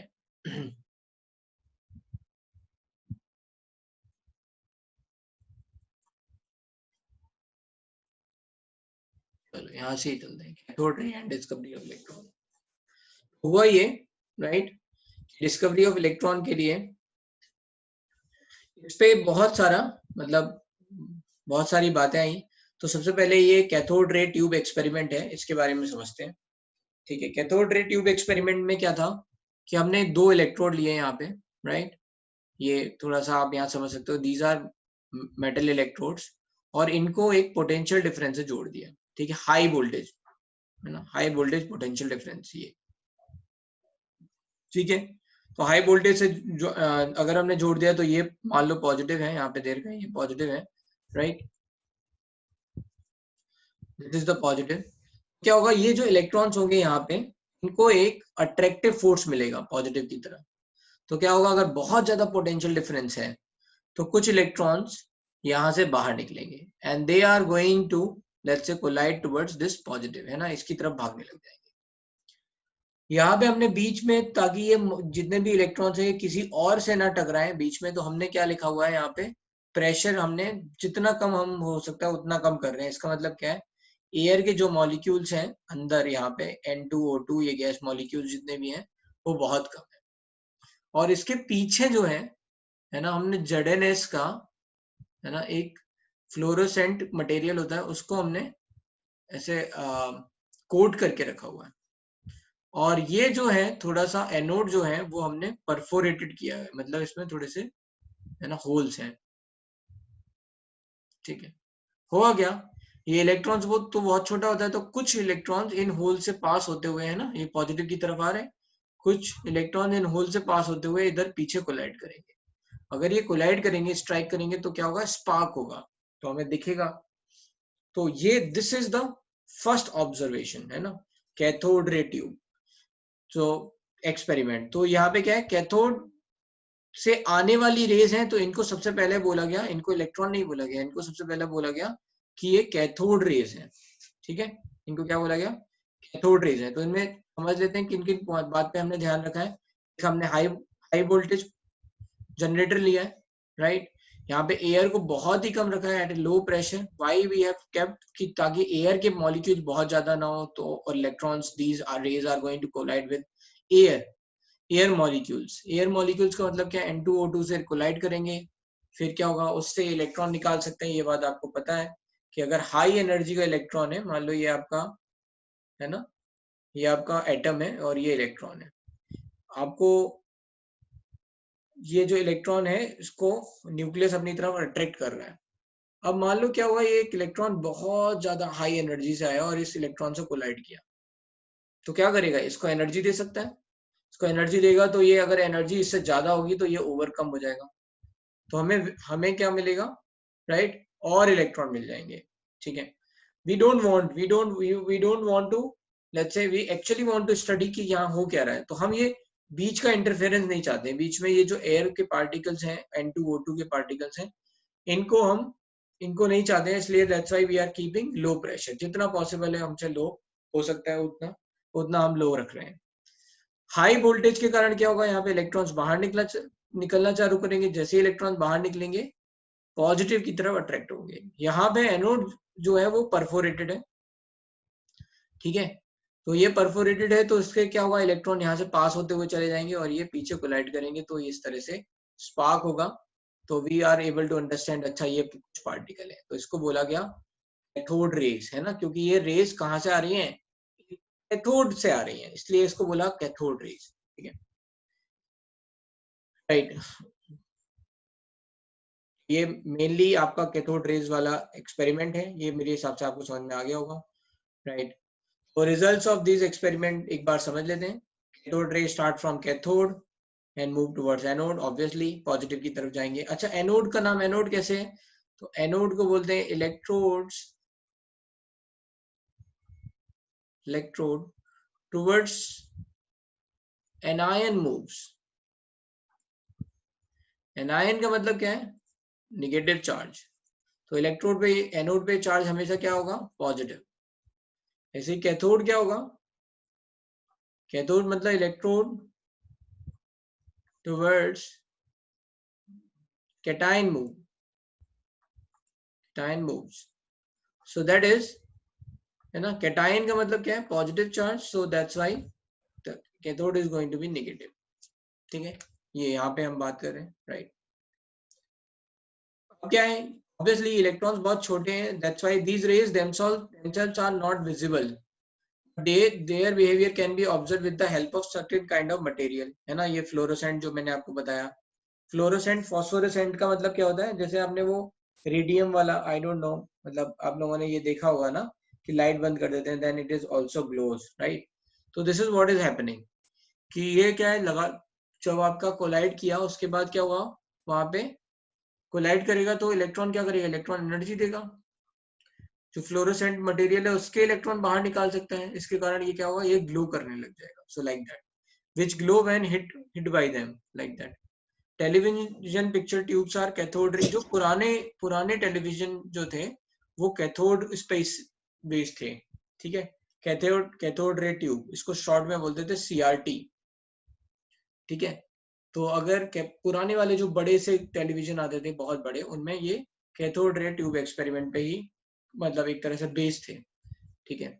So television picture results due to fluorescent on the television screen coated with certain fluorescent and phosphorescent material. तो वो हमें जो दिख रहा है दैट इज एक्चुअली, है ना, पीछे जो उसकी जो ट्यूब है उसके थ्रू इलेक्ट्रॉन्स आ रहे हैं और वो उस पर कोलाइड कर रहे हैं. According to that we are able to सी.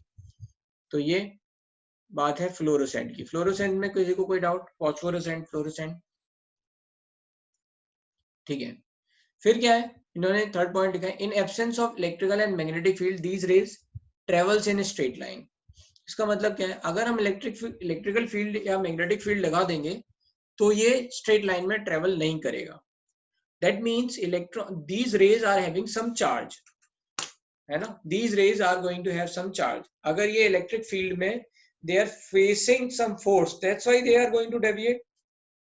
अगर ये इलेक्ट्रिक फील्ड में भी सीधे निकल जाते तो हम बोलते हैं इन पे कोई चार्ज नहीं होगा. इलेक्ट्रिक फील्ड या मैग्नेटिक फील्ड में they are going to deviate, that means इन पे कोई चार्ज है, right, that is going to carry some charge. इसका मतलब ये है, ठीक है.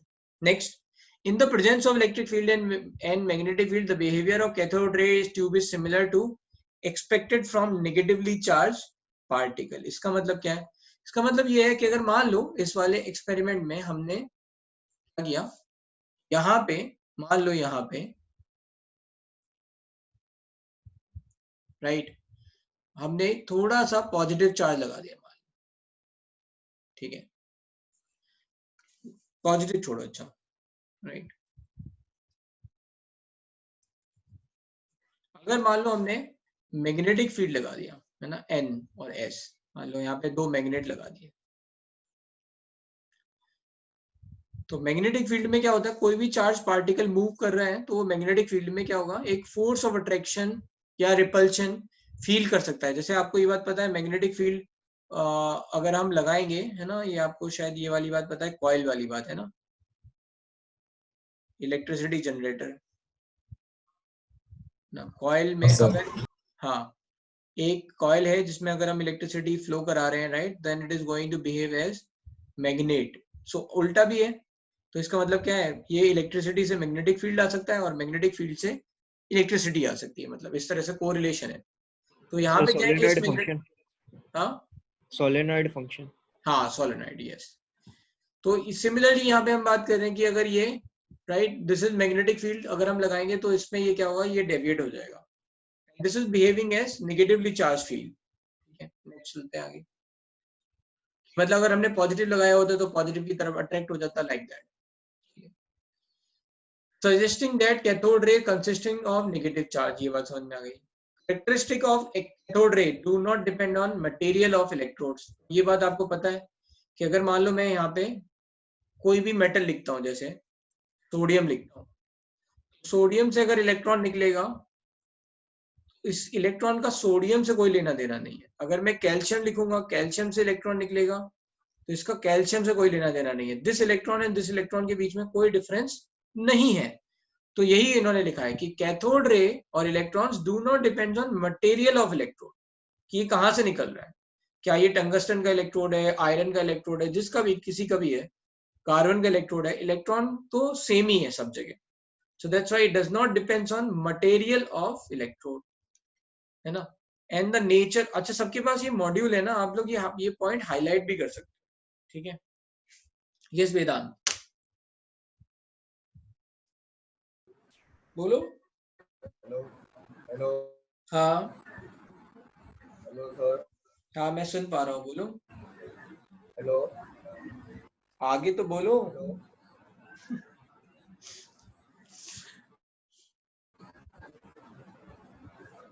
आज हाँ आ रही है आवाज बेटा, बोलो। हेलो, हेलो,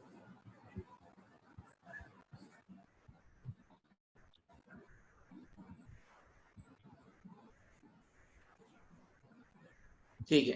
हेलो,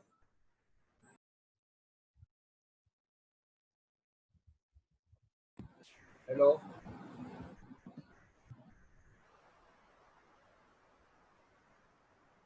ठीक है चलो, अभी वेदांत को आवाज नहीं आ रही है।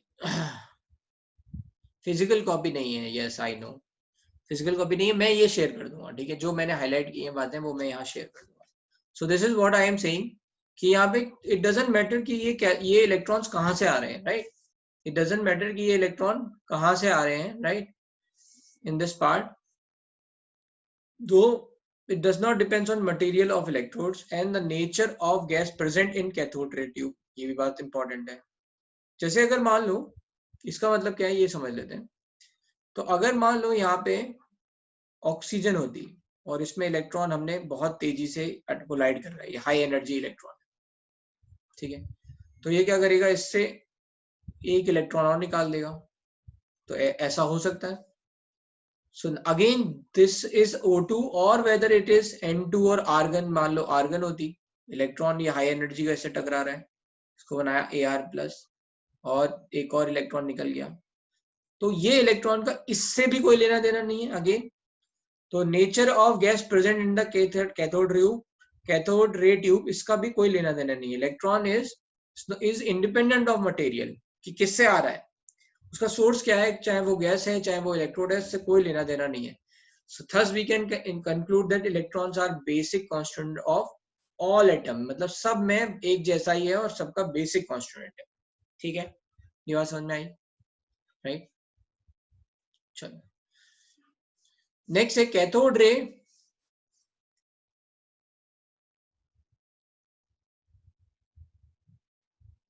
Sir here no number of electron is more and sir proton भी ऐसा ही है क्या, हम आगे चलेंगे ना, बता तो रही थ्योरी है इसलिए मैं बताता चल रहा हूँ एक एक point. Cathode ray tube produces heating effect, इसका मतलब क्या है, इसका मतलब ये है कि जब ये दो पार्टिकल आपस में कोलाइड करते हैं, आपको ये बात पता भी है कि कभी मान लो एक अगर हमने वॉल है, ठीक है, और इसमें हम लगातार मान लो अगर हम ये एटम्स कोलाइड कराते रहे तो ये क्या होगा, ये हीट करने लग जाएगा, हीट करेगा या नहीं, राइट। कोई मेटल सरफेस है तो ये क्या होंगे, ये सारे पार्टिकल अपनी एनर्जी जो भी इनकी काइनेटिक एनर्जी है, इसको यहाँ पे जब ये इससे कोलाइड करेंगे तो ये क्या होंगे, नॉन इलास्टिक कोलिजन होंगे, तो कुछ एनर्जी का लॉस होगा, वो हीटिंग इफेक्ट में जाएगा, ठीक है।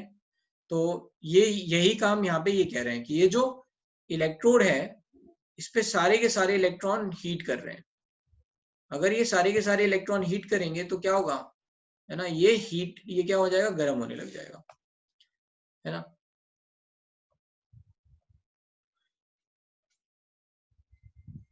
राइट, तो दिस इज व्हाट इज अभी देते हैं ब्रेक, ठीक है, ब्रेक दे रहे हैं, बस 5-10 मिनट रुक जाओ, ये खत्म कर दें फिर देते हैं। So when these rays are made to strike on metal foil the latter gets heated. इसीलिए हम क्या करते हैं, जैसे आपको याद हो एक्सरे ट्यूब भी, एक्सरे जो प्रोडक्शन होता है वो भी सिमिलर है, ठीक है, वहां पे भी क्या होता है, सेम चीज होती है, राइट। एक्सरे का प्रोडक्शन कैसे होता है वो मैं थोड़ा सा समझा देता हूँ यहाँ पे। आपको पता है, किसी को पता है एक्सरे वाला, एनीवन? हाँ बोलो, एक मिनट मैंने म्यूट कर रखा है, ये वेदांत हेलो हेलो ही करता रहा, आई हैव टू म्यूट, एक minute, now I am allowing, yes yes, अब बोलो, हाँ कौन बोलेगा? Sir high speed electrons collide करके, यस, फिर इतना ही पता है सर। अच्छा सर मैं बोलूं, वो एक हेवी मेटल लाइक टंगस्टन के साथ अगर कैथोड रेज जब कोलाइड करते हैं तब उतना ही सिखाया था एक्सेस प्रोड्यूस होना, इसमें कन्वर्ट हो जाता है। ठीक है, तो मैं यहाँ समझा दे रहा हूँ, आपने देखो एनर्जी। सर मैं बोलूं? हाँ बोलो। कौन सर एक्चुअली कोलाइड होते हैं ना, वो एनोड के पास चले जाते हैं, एनोड के पास जाने के बाद हीट एनर्जी प्रोड्यूस होता है 1% एक्चुअली। ओके ठीक है, all these things are good, but मैं कुछ और समझा रहा हूँ। मैं यहाँ पे अभी आपको समझा रहा हूँ कि आपने ये देखा है राइट कि आपके पास इलेक्ट्रॉन्स हैं अलग अलग एनर्जी लेवल में, ये आपको पता है राइट। तो यहाँ आपको पता है 2 इलेक्ट्रॉन है, यहाँ पे आपको पता है कि 8 इलेक्ट्रॉन्स होंगे, लाइक दिस, है ना, ऐसे चलेगा। तो अगर मान लो कोई बहुत मतलब ऐसा मेटल जिसका मेल्टिंग पॉइंट ज्यादा हो, है ना, तो उसको टंगस्टन लेते हैं, क्योंकि हीट प्रोड्यूस हो रही है। हम ये नहीं चाहते हैं कि हमारा, है ना, इलेक्ट्रॉन यहाँ पे कोलाइड करे तो ये इलेक्ट्रॉन मेल्ट हो जाए। तो टंगस्टन का मेल्टिंग पॉइंट ज्यादा होता है, it can withstand a lot of heat, ये मेल्ट नहीं होगा। अगर ये मेल्ट होकर डिस्ट्रॉय हो गया तो फिर क्या होगा, है ना, हम हर बार जाके कैथोड रे ट्यूब और या फिर एक्सरे ट्यूब खोल के उसको इलेक्ट्रोड को चेंज नहीं कर सकते हर बार। So that's why we are using, this is the importance of tungsten, कि ऐसा हमें मेटल चाहिए, ऐसा इलेक्ट्रोड चाहिए जो जल्दी हीट के कारण मेल्ट ना हो जाए, ठीक है राइट। यहाँ पे सॉफ्ट ना हो मतलब मेनली। तो क्या होगा, क्योंकि बहुत हाई एनर्जी के इलेक्ट्रॉन्स यहाँ पे कोलाइड करते हैं राइट। तो जब ये इलेक्ट्रॉन कोलाइड मतलब यहाँ पे आ रहे हैं राइट, इस पे कोलाइड कर रहे हैं टंगस्टन पे, तो इसके इलेक्ट्रॉन्स, है ना, इससे निकाल देते हैं लोअर एनर्जी के इलेक्ट्रॉन्स, ये निकाल देते हैं, इस यहाँ से निकल जाते हैं ये इलेक्ट्रॉन्स। जब ये इलेक्ट्रॉन यहाँ से निकल जाएंगे लोअर एनर्जी के, तो क्या होगा, जो हायर एनर्जी के इलेक्ट्रॉन्स होंगे वो जंप करेंगे लोअर में। हायर एनर्जी के इलेक्ट्रॉन्स, एक तरह से ये लोअर एनर्जी पे इलेक्ट्रॉन था, ये खत्म हो गया है इसको, है ना, ये नहीं है। तो जो हायर एनर्जी का इलेक्ट्रॉन होगा वो वापस आएगा नीचे, और जब ये वापस आएगा तो ये सर्टेन एनर्जी के फोटोन को छोड़ेगा या लाइट को छोड़ेगा, है ना, एनर्जी डिफरेंस है इनके बीच में, ये थोड़ा सा हम आगे समझाएंगे ये बात, ठीक है। तो जब ये लाइट छोड़ता है तो इसको बोलते हैं एक्सरे, ठीक है यहाँ पे। तो ये बात थोड़ा आगे आएगा, तो ये बात सही है ना, टंगस्टन पे इलेक्ट्रॉन कोलाइड कर रहा है, लेकिन उसके आगे की कहानी ये है कि उससे क्या होता है, वो हाई एनर्जी के इलेक्ट्रॉन्स टंगस्टन के लोअर एंड मतलब टंगस्टन के इलेक्ट्रॉन्स को निकाल देते हैं। तो हायर एनर्जी के इलेक्ट्रॉन्स लोअर एनर्जी के सेल्स में या लोअर एनर्जी के एनर्जी लेवल में जाते हैं, तो जब वो जाएंगे तो कुछ एनर्जी छोड़ेंगे, है ना। तो like that you can understand. ये बात समझ में आई? जो एनर्जी निकलती है वो ऐसे हमारे ऐसे एक्सरे प्रोड्यूस होती है। चलो एनीवे, क्या है, cathode ray pass through thin foil of metal like aluminum, however these are stopped if foil is quite thick। ये penetration power है ना। can pass through a thin foil मतलब high energy के इलेक्ट्रॉन्स हैं, तो ये क्या करेंगे, ये इसको पेनिट्रेट करके चले जाएंगे। तो अगर कोई बहुत थिन फॉइल है और आपने इलेक्ट्रॉन यहाँ से डाला, तो ये क्या करेगा, इसको, है ना, पेनिट्रेट करके चला जाएगा, ठीक है। Cathode rays ionise the gas through which they passes, अभी मैंने बताया था Ar की अगर इलेक्ट्रॉन से रिएक्शन होगी तो क्या होगा, ये Ar प्लस बन जाएगा, ठीक है। So they are going to ionise. Sir J.J. Thomson confirmed this finding in 1897 and Thomson performed a series of experiments which he was able to determine charge by mass ratio। इन्होंने क्या किया, एक charge by mass ratio बनाया cathode rays के लिए, है ना। अभी तक इलेक्ट्रॉन टर्म नहीं आया, अभी तक हम जानते हैं कि ये इलेक्ट्रॉन्स है, लेकिन तब तक इलेक्ट्रॉन टर्म नहीं था। तो इन्होंने क्या किया, इन्होंने देखा इन रेज का चार्ज क्या है, इन रेज का मास क्या है, he is able to identify that, and this charge and mass by ratio हमने निकाला of the particle that makes up the cathode ray by measuring the deflection of varying magnetic field and electric field. ये तो ये याद रखना है आपको, bye M ratio, ठीक है। E is going to be, अगर हम इससे इसको ऐसे याद रखें, या E हमें पता है इलेक्ट्रॉन्स का चार्ज कितना होता है, 1.6 into 10 to the minus, है ना, 19, एंड मास कितना होता है इलेक्ट्रॉन का, that is 9.1 into 10 to the minus 31। तो अगर इसको सॉल्व करेंगे तो ये कितना हो जाएगा, 16 by 9.1 into, इसको ऊपर लेके गए तो ये 32 हो गया, 32 minus 19 10 to the 12 sorry 31, sorry not 32, 31 ये ऊपर लेके गए तो कितना हुआ 10⁻12, 10 से मल्टीप्लाई कर दिया तो यहाँ बचा 10⁻11. सो 16 divide by 9.1 is nothing but 1.76. ठीक है.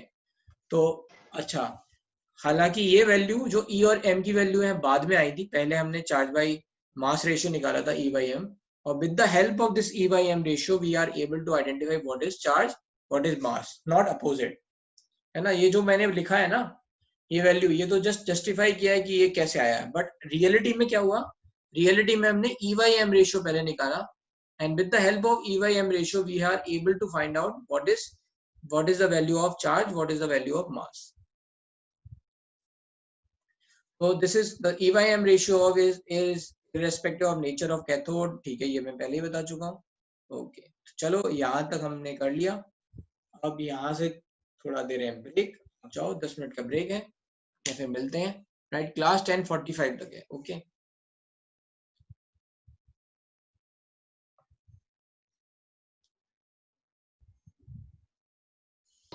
क्लास 8:15 से 10:45 तक है. अच्छा, मैंने मैसेज डाला था ना. ठीक है, तो 10 मिनट का ब्रेक है, 10:10 तक आओ. ओके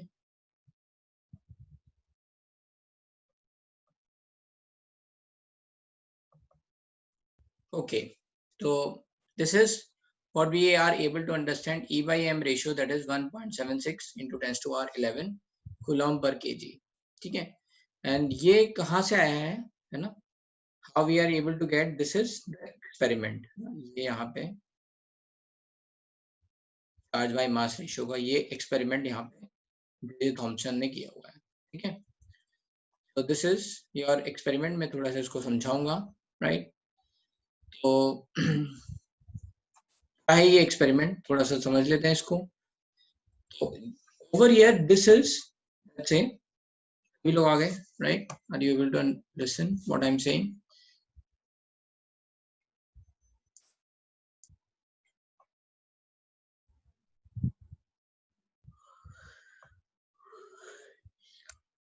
यस, ओके, ठीक है. तो अब इसमें क्या है, केवल सिंपल सा ये है कि ये देखो यहाँ से इलेक्ट्रॉन निकला, ये डायरेक्शन है इलेक्ट्रॉन की, ये परफोरेटेड मतलब ये होल है एक तरह से एनोड में. So it is not going to stop here, है ना. ये इसके कारण आगे चलता जाएगा. जैसे किसी पार्टिकल को बहुत ज्यादा स्पीड दे दी जाए, है ना, तो फिर क्या होगा, अगर आप फोर्स नहीं भी लगाओगे तो because of its momentum it is going to go forward. तो ये ऐसे जाता जाएगा.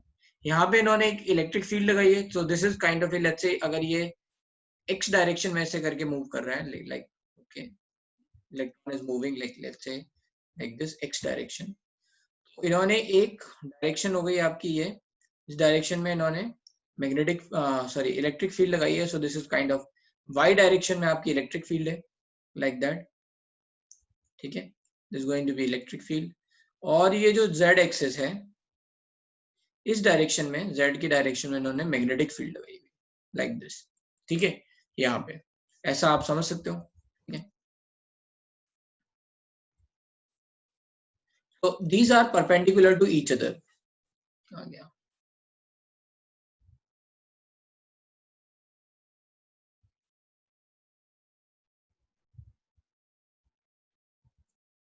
नाउ रिमेंबर वन थिंग, ये शायद आप आगे पढ़ोगे कि जो इलेक्ट्रॉन्स हैं वो मैग्नेटिक फील्ड में क्या करते हैं, दैट इज गोइंग टू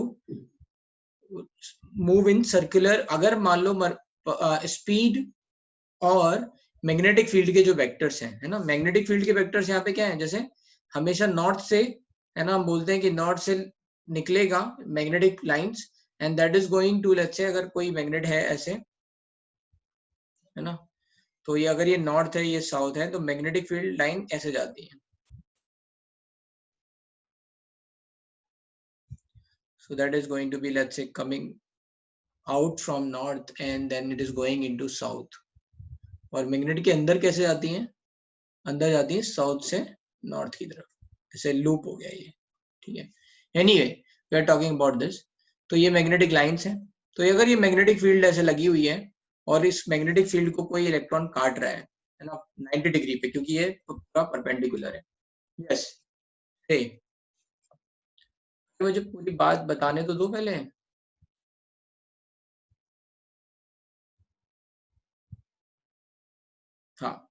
तो लेट्स से इसमें क्या है कि जब भी कभी मैग्नेटिक फील्ड को कोई भी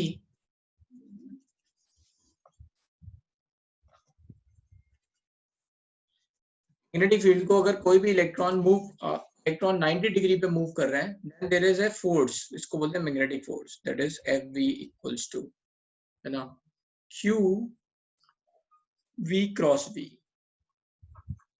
Q is charge,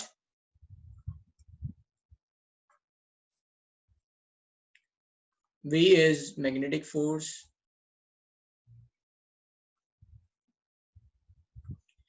V vector is velocity,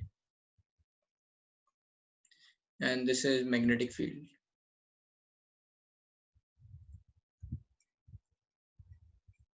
ये है ना. So this is cross vector. ठीक है, अभी आप पढ़ रहे होगे फिजिक्स में.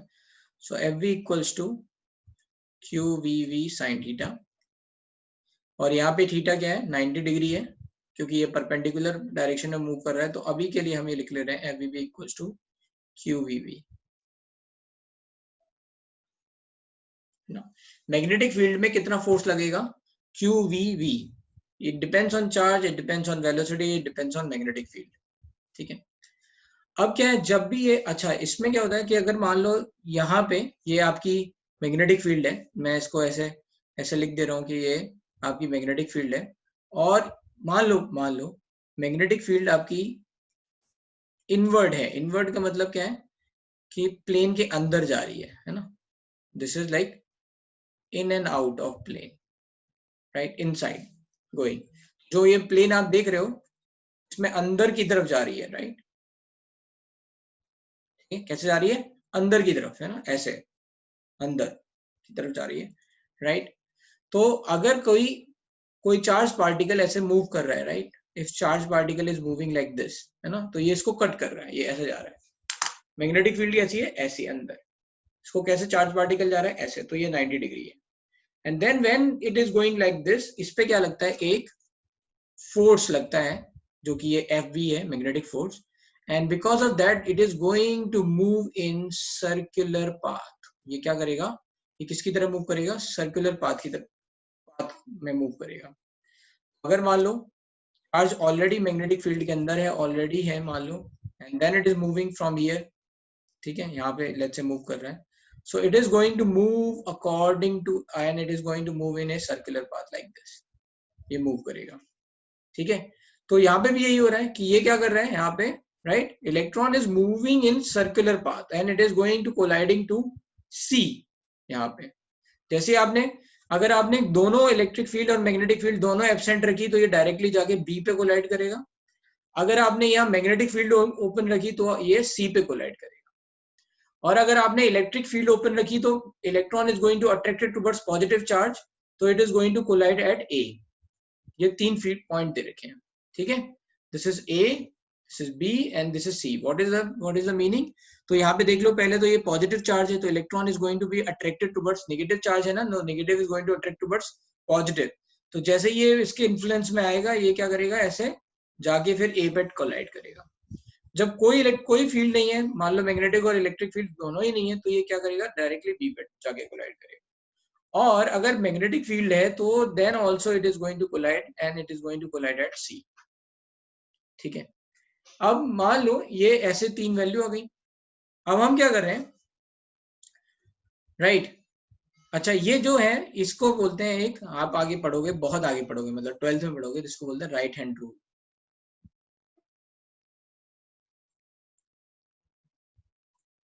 ठीक है.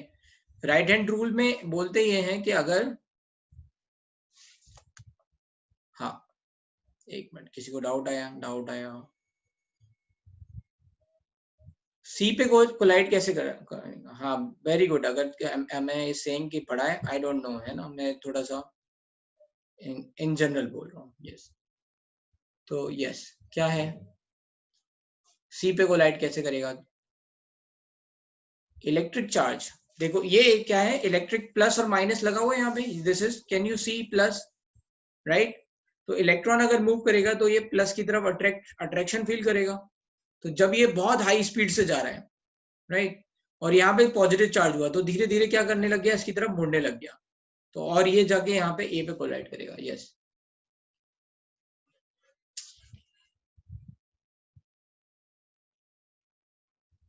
हाँ, राइट हैंड थंब रूल यार, पूरा लिख लेता हूँ मैं। यस, थंब मैंने बताओ मिस कर दिया।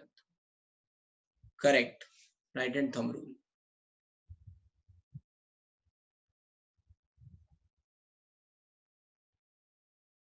अरे आएंगे ना, अभी तो आपने बताया कहाँ, पूरा दोनों प्रेजेंट होंगे तो बताएंगे। हाँ बहुत बढ़िया, 10th में पढ़ा था तो फिर तो आपको समझ में आ रहा होगा। राइट, तो राइट हैंड थंब रूल में मैं थोड़ा सा बता देता हूँ कि अगर मान लो ये आपका थंब है, एक मिनट, बहुत अच्छा तो मैं नहीं बताऊंगा, ठीक है। राइट, ये आपका थंब है और ये आपकी मान लो फिंगर्स हैं। राइट, ठीक है, ये आपकी फिंगर्स हैं। Then this thumb is representing speed of positive charge. Finger is representing magnetic field. ये क्या रिप्रेजेंट कर रही है? Magnetic field. And palm is representing force, force की डायरेक्शन, palm, ठीक है। तो लेट्स से अगर मान लो कहीं पे ऐसा है, राइट, कि अभी मैंने आपको बताया कि अगर मेरी इनवर्ट डायरेक्शन में है तो मेरा ये जो फिंगर्स है वो मैग्नेटिक फील्ड इनवर्ट की तरफ है, मतलब इनवर्ट समझ रहे हो, इन द प्लेन। तो मैं अपने हिसाब से बता रहा हूँ, right. So according to me what I am saying that is है ना, ये आप समझ सकते हो कि जैसे अगर मान लो, राइट, ये आपका उल्टा, आपको उल्टा दिख रहा होगा, right. So this is going to be little bit confusing. तो आप क्या सोचो, आप भी अपने हाथ से ऐसे सोचो कि आपके सामने जा रहा है, आप भी ऐसे हाथ ड्रॉ करो, है ना, और सोचो कि आपके सामने की तरफ, है ना, जो भी वॉल है या जो भी है उसके अंदर की तरफ जो है ना इलेक्ट्रोमैग्नेटिक फील्ड जा रही है, ठीक है। अब हमने क्या किया, हमने इसको रोटेट कराया, किधर हमने किधर मूव कराया इसको, ये मूव कर रहा है लाइक दिस, ठीक है। यहाँ पे जो आपका इलेक्ट्रॉन है वो कैसे मूव कर रहा है, इस तरफ मूव कर रहा है, राइट, इलेक्ट्रॉन।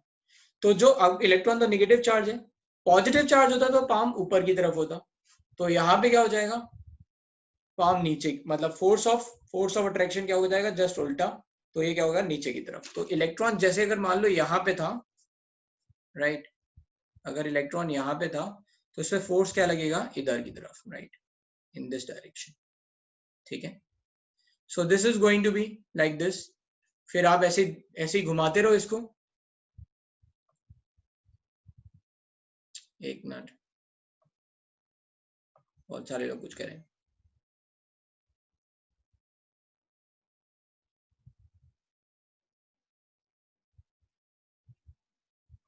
हाँ, तो वो सर्कुलर जैसा मूव हो रहा होगा, राइट, यस। एक मिनट, कितने लोग क्या क्या कह रहे हैं। सर, हाँ सर आपने बोला वो सर्कुलर मूव होगा ना, तो हाँ, सर वो सर्कुलरली मतलब ऐसे गोल गोल घूमता हुआ it go in that straight line, क्या मतलब लाइक सपोज उसको सी या फिर ए से कोलाइड होना है, तो सपोज सी से कोलाइड, कोलाइड। मैं आ रहा हूँ, मैं एक एक करके आ रहा हूँ, ठीक है, वेट, ठीक है। सर एक सेकेंड ना सर, हाँ बोलो। सर जैसे वो मैग्नेटिक फील्ड के इन्फ्लुएंस में आया तो वो ये गोल घूमेगा, right? मैग्नेटिक फील्ड में आया तो वो सी पे जा रहा है। हाँ, तो वो हाँ, गोल, तो वो स्पिन करता हुआ सी की तरफ स्ट्रेट लाइन में जाएगा। स्ट्रेट लाइन में नहीं जाएगा, स्ट्रेट लाइन में नहीं जाएगा, सर्कुलर मोशन है, ये इन्होंने यहाँ ड्रॉ किया है क्योंकि ये सब बातें 11th में नहीं पढ़ाई जाती है ना, तो उन्होंने ऐसे ही बनाया हुआ है कि तुम्हें जस्ट आइडिया लग जाए कि अच्छा ये कहाँ होगा। That is not going in let's say over here. ये क्या करेगा, यहाँ पे थोड़ा सा राउंड कर्वेचर आएगा, मतलब ऐसा, है ना, जैसे ये मैग्नेटिक फील्ड होगी तो मैग्नेटिक फील्ड के हिसाब से थोड़ा सा ऐसा मूव करेगा, यहाँ पे थोड़ा सा ऐसा कर्वेचर आएगा, कर्व टाइप का आएगा, है ना, सर्कुलर। और फिर यहाँ मैग्नेटिक फील्ड खत्म हो गई, तो जिस पॉइंट पे आएगा उसके बाद टेंजेंट बनाता हो जाएगा, ऐसे समझ में आया। यहाँ थोड़ा कर्व आएगा, थोड़ा सा ऐसा लगेगा कि ये स्फेरिकल हो रहा है, यहाँ पे उन्होंने वो स्ट्रेट दे रखा है, वो गलत है, ठीक है। ओवर ईयर, फिर मैग्नेटिक फील्ड खत्म हो गई, मैग्नेटिक फील्ड खत्म हो गई तो स्ट्रेट लाइन में जाएगा, मैग्नेटिक फील्ड नहीं है। हाँ बोलो।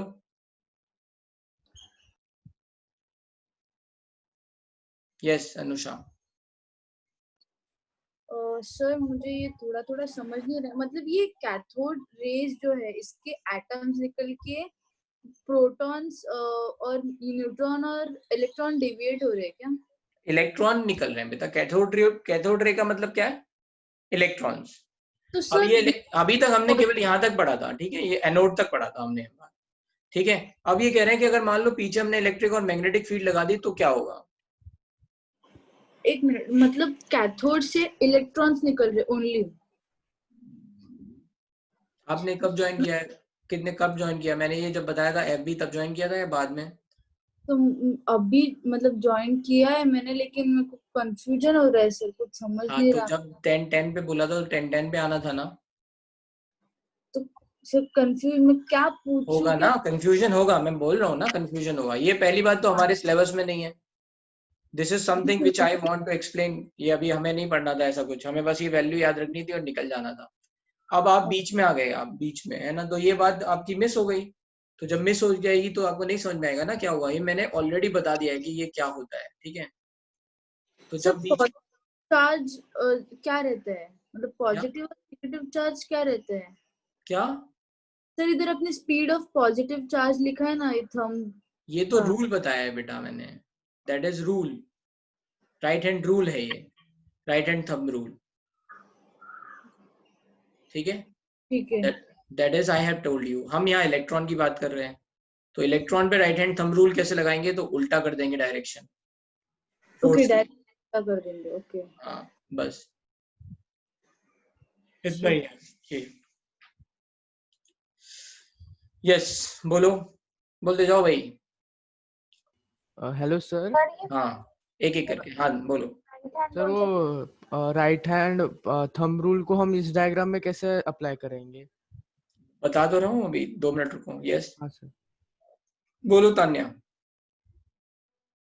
फ्लेमिंग के राइट हैंड रूल से सिमिलर है ना? किससे? फ्लेमिंग के राइट हैंड रूल से। 10th में क्या पढ़ा था आपने राइट हैंड रूल में?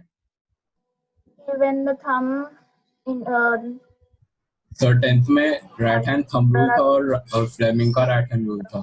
हाँ क्या था वो बताओ? ये वाला और फ्लेमिंग का क्या पढ़ा था आपने वो बताओ मुझे याद नहीं है ना। क्या आपने क्या पढ़ा? of force, then the index finger is in magnetic field and the middle finger in the direction of current. हाँ वो करंट वाला था ना, right. That is again current का मतलब क्या हुआ? एक तरह से पॉजिटिव चार्ज हो गया ना, पॉजिटिव चार्ज है ना। करंट कैसा क्या होता है? Positive charge. तो वो लेफ्ट हैंड रूल है, वो ऐसे वाला हाँ इंडेक्स फिंगर वाला, वो और राइट हैंड रूल सेम ही है, ठीक है। मतलब इलेक्ट्रॉन का चार्ज वो ऑपोजिट डायरेक्शन में लेना था वहां।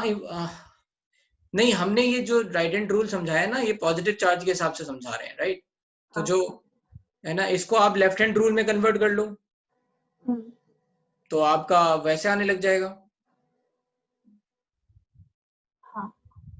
ठीक है। सर राइट हैंड मतलब पॉजिटिव चार्ज करे और लेफ्ट हैंड अभी आप ना केवल एक ही समझो, और आगे जब फिजिक्स वाले सर आएंगे ना वो सब समझाएंगे, ठीक है। तो हम 2 रूल में फिर फंस जाएंगे और हम कंफ्यूज होते रहेंगे, हम नहीं चाहते हैं। इनफैक्ट हम ये चाहते ही नहीं है ना, हम स्पीड ये भी नहीं चाहते, राइट हैंड रूल है ना। This is I also don't want. बस जस्ट मुझे ये बताना था कि ये सर्कुलर पाथ में मूव करेगा। This is what I want to let's say explain. मुझे लगता है वो थोड़ा बहुत आपको आइडिया है, ठीक है।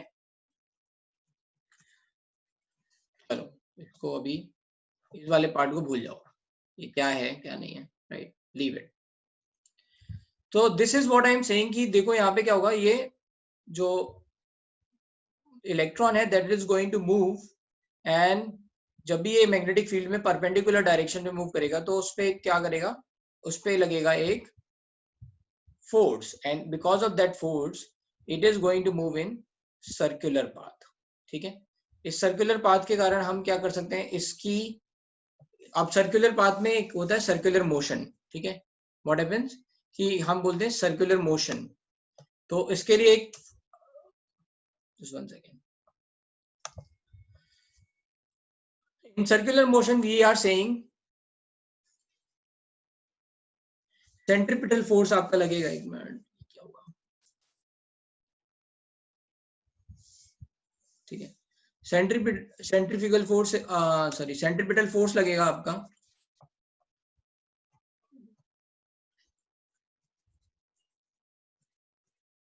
तो दैट इज, मैं ये चाहता हूं कि आप बस इस बात पे फोकस करो कि बिकॉज ऑफ मैग्नेटिक फील्ड यहाँ पे क्या हो रहा है, एक सर्कुलर मोशन हो रहा है, right, and this is going to apply a centripetal force and that is going to be QVV equals to mb square by r।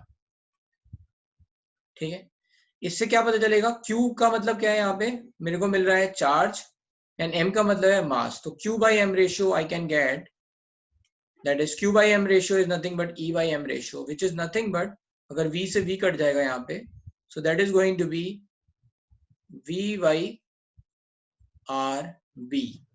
Sir हम लोग से फॉर्मूला याद रखें।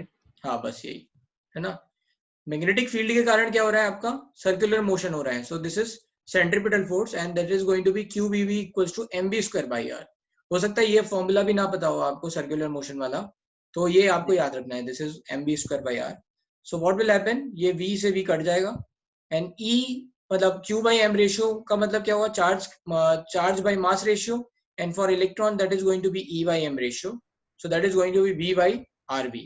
अब क्या कर रहे हैं हम, अब यहाँ पे आता है important part, that is magnetic field के बाद electrical field। तो अब हमने दोनों ओपन कर दिया, इलेक्ट्रिक फील्ड और मैग्नेटिक फील्ड, और ऐसे एडजस्ट किया कि यहाँ पे मतलब देखो मैग्नेटिक फील्ड के कारण ये नीचे की तरफ जा रहा है, इलेक्ट्रिक फील्ड के कारण ये ऊपर की तरफ जा रहा है। वी आर एडजस्टिंग इन सच अ वे कि ये बी पे पहुंच जाए। हम मैग्नेटिक फील्ड को किस तरह से एडजस्ट कर रहे हैं कि right, this is B are going to adjust कि ये बी पे पहुंच जाए accordingly, and then it is going to be, ये क्या होगा, ये कैसे होगा, इसका मतलब क्या है, मैग्नेटिक फील्ड और इलेक्ट्रिक फील्ड एक दूसरे को नलीफाई कर रहे हैं, राइट। अगर हमें बी पे पहुंचना है दैट मीन्स, है ना, बी पे कब पहुंच रहे थे, बी पे पहुंच रहे थे जब दोनों ही मैग्नेटिक फील्ड और इलेक्ट्रिक फील्ड दोनों ही एब्सेंट थे। दोनों ही प्रेजेंट है, इसका मतलब क्या है, दोनों इक्वल होंगे तभी एक दूसरे को नलिफाई करेंगे। So that is going to be F magnetic equals to F electrical, and F magnetic क्या होता है, QVV, एंड मैग्नेटिक क्या होता, इलेक्ट्रिकल क्या होता है, Q into potential, Q into V, या इलेक्ट्रिक फील्ड को E लिख लेते हैं।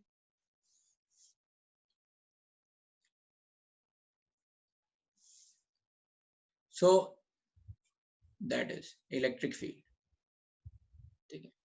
So this is going to be, मतलब चार्ज के कारण कितना फोर्स आया, तो ये इलेक्ट्रिक फील्ड है यहाँ पे E, so that is going to be, Q से Q कट गया, so you can get what is velocity, velocity is E by V, so we can put this velocity over here, so E by M ratio is going to be, अगर हम put कर देंगे तो E है ना, E RB square. अब हमें पता है इलेक्ट्रिक फील्ड की वैल्यू, हमें पता है R कर्वेचर, हमें पता है रेडियस क्या होगा, हमें पता है मैग्नेटिक फील्ड क्या है, तो इन सारी वैल्यू से हम क्या निकाल सकते हैं, we can calculate E by M ratio, that's how he has calculated. तो इसमें शॉर्ट में मैं अगर बताऊं तो पहले हमने लिखा FV equals to FC, that is QVV equals to MB square by R, and from here we have calculated Q by M ratio, that is V by RB, and then we have calculated FB equals to FE and QVV equals to Q into E, sorry यहाँ पे E है, so that is हमने यहाँ से calculate किया V equals to E by B, इस value को इसमें पुट कर दिया, आंसर निकल गया, इससे हमें निकला E by M रेशियो। ठीक है, अब मैं आप लोगों की डाउट ले लेता हूँ। यस, हाँ ठीक है, मैं ये PDF भेज दूंगा, आपको नोट डाउन नहीं करना है, ठीक है, डोंट वरी अबाउट इट। ये मैं यहाँ पे रब कर दे रहा हूँ थोड़ा सा, क्योंकि ये मैंने दोबारा लिख दिया है और यहाँ पे थोड़ा सा क्लीन आपको लगेगा, राइट। ओके,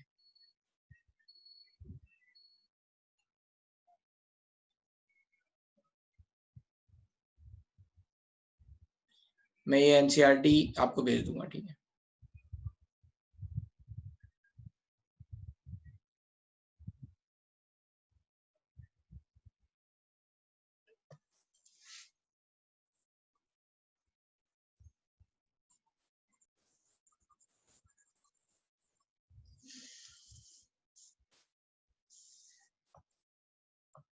ठीक है, चलो अब आगे चलते हैं। So this is just fun fact, आपको थोड़ा सा याद रहे, है ना, इसके लिए ये बताया कि how we can calculate E/M ratio.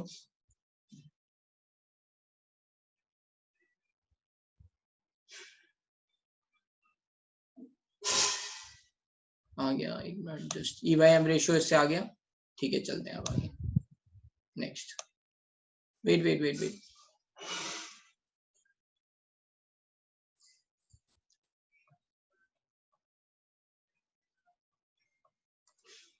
Yes sir, हमको नोट्स तो बनाने होंगे ना, when we have to only learn E/M ratio। हाँ, yes, here we have to only learn E/M ratio। Okay sir, do we need to buy?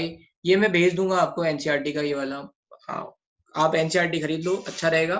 इस particular part के आप notes मत बनाओ, इस वाले पर्टिकुलर पार्ट में कुछ चीजें आप देख लो, right, and just move on. अब इसमें है चार्ज ऑन इलेक्ट्रॉन, तो एक साइंटिस्ट है Millikan, sorry. So this Millikan is going to do this oil drop experiment, है ना, इन्होंने एक oil drop experiment किया और उसके बेसिस पे निकाला what is going to be the mass of electron। क्या है ये oil drop experiment, है ना, ये समझ लेते हैं थोड़ा सा जल्दी से क्विकली, क्योंकि मुझे आपको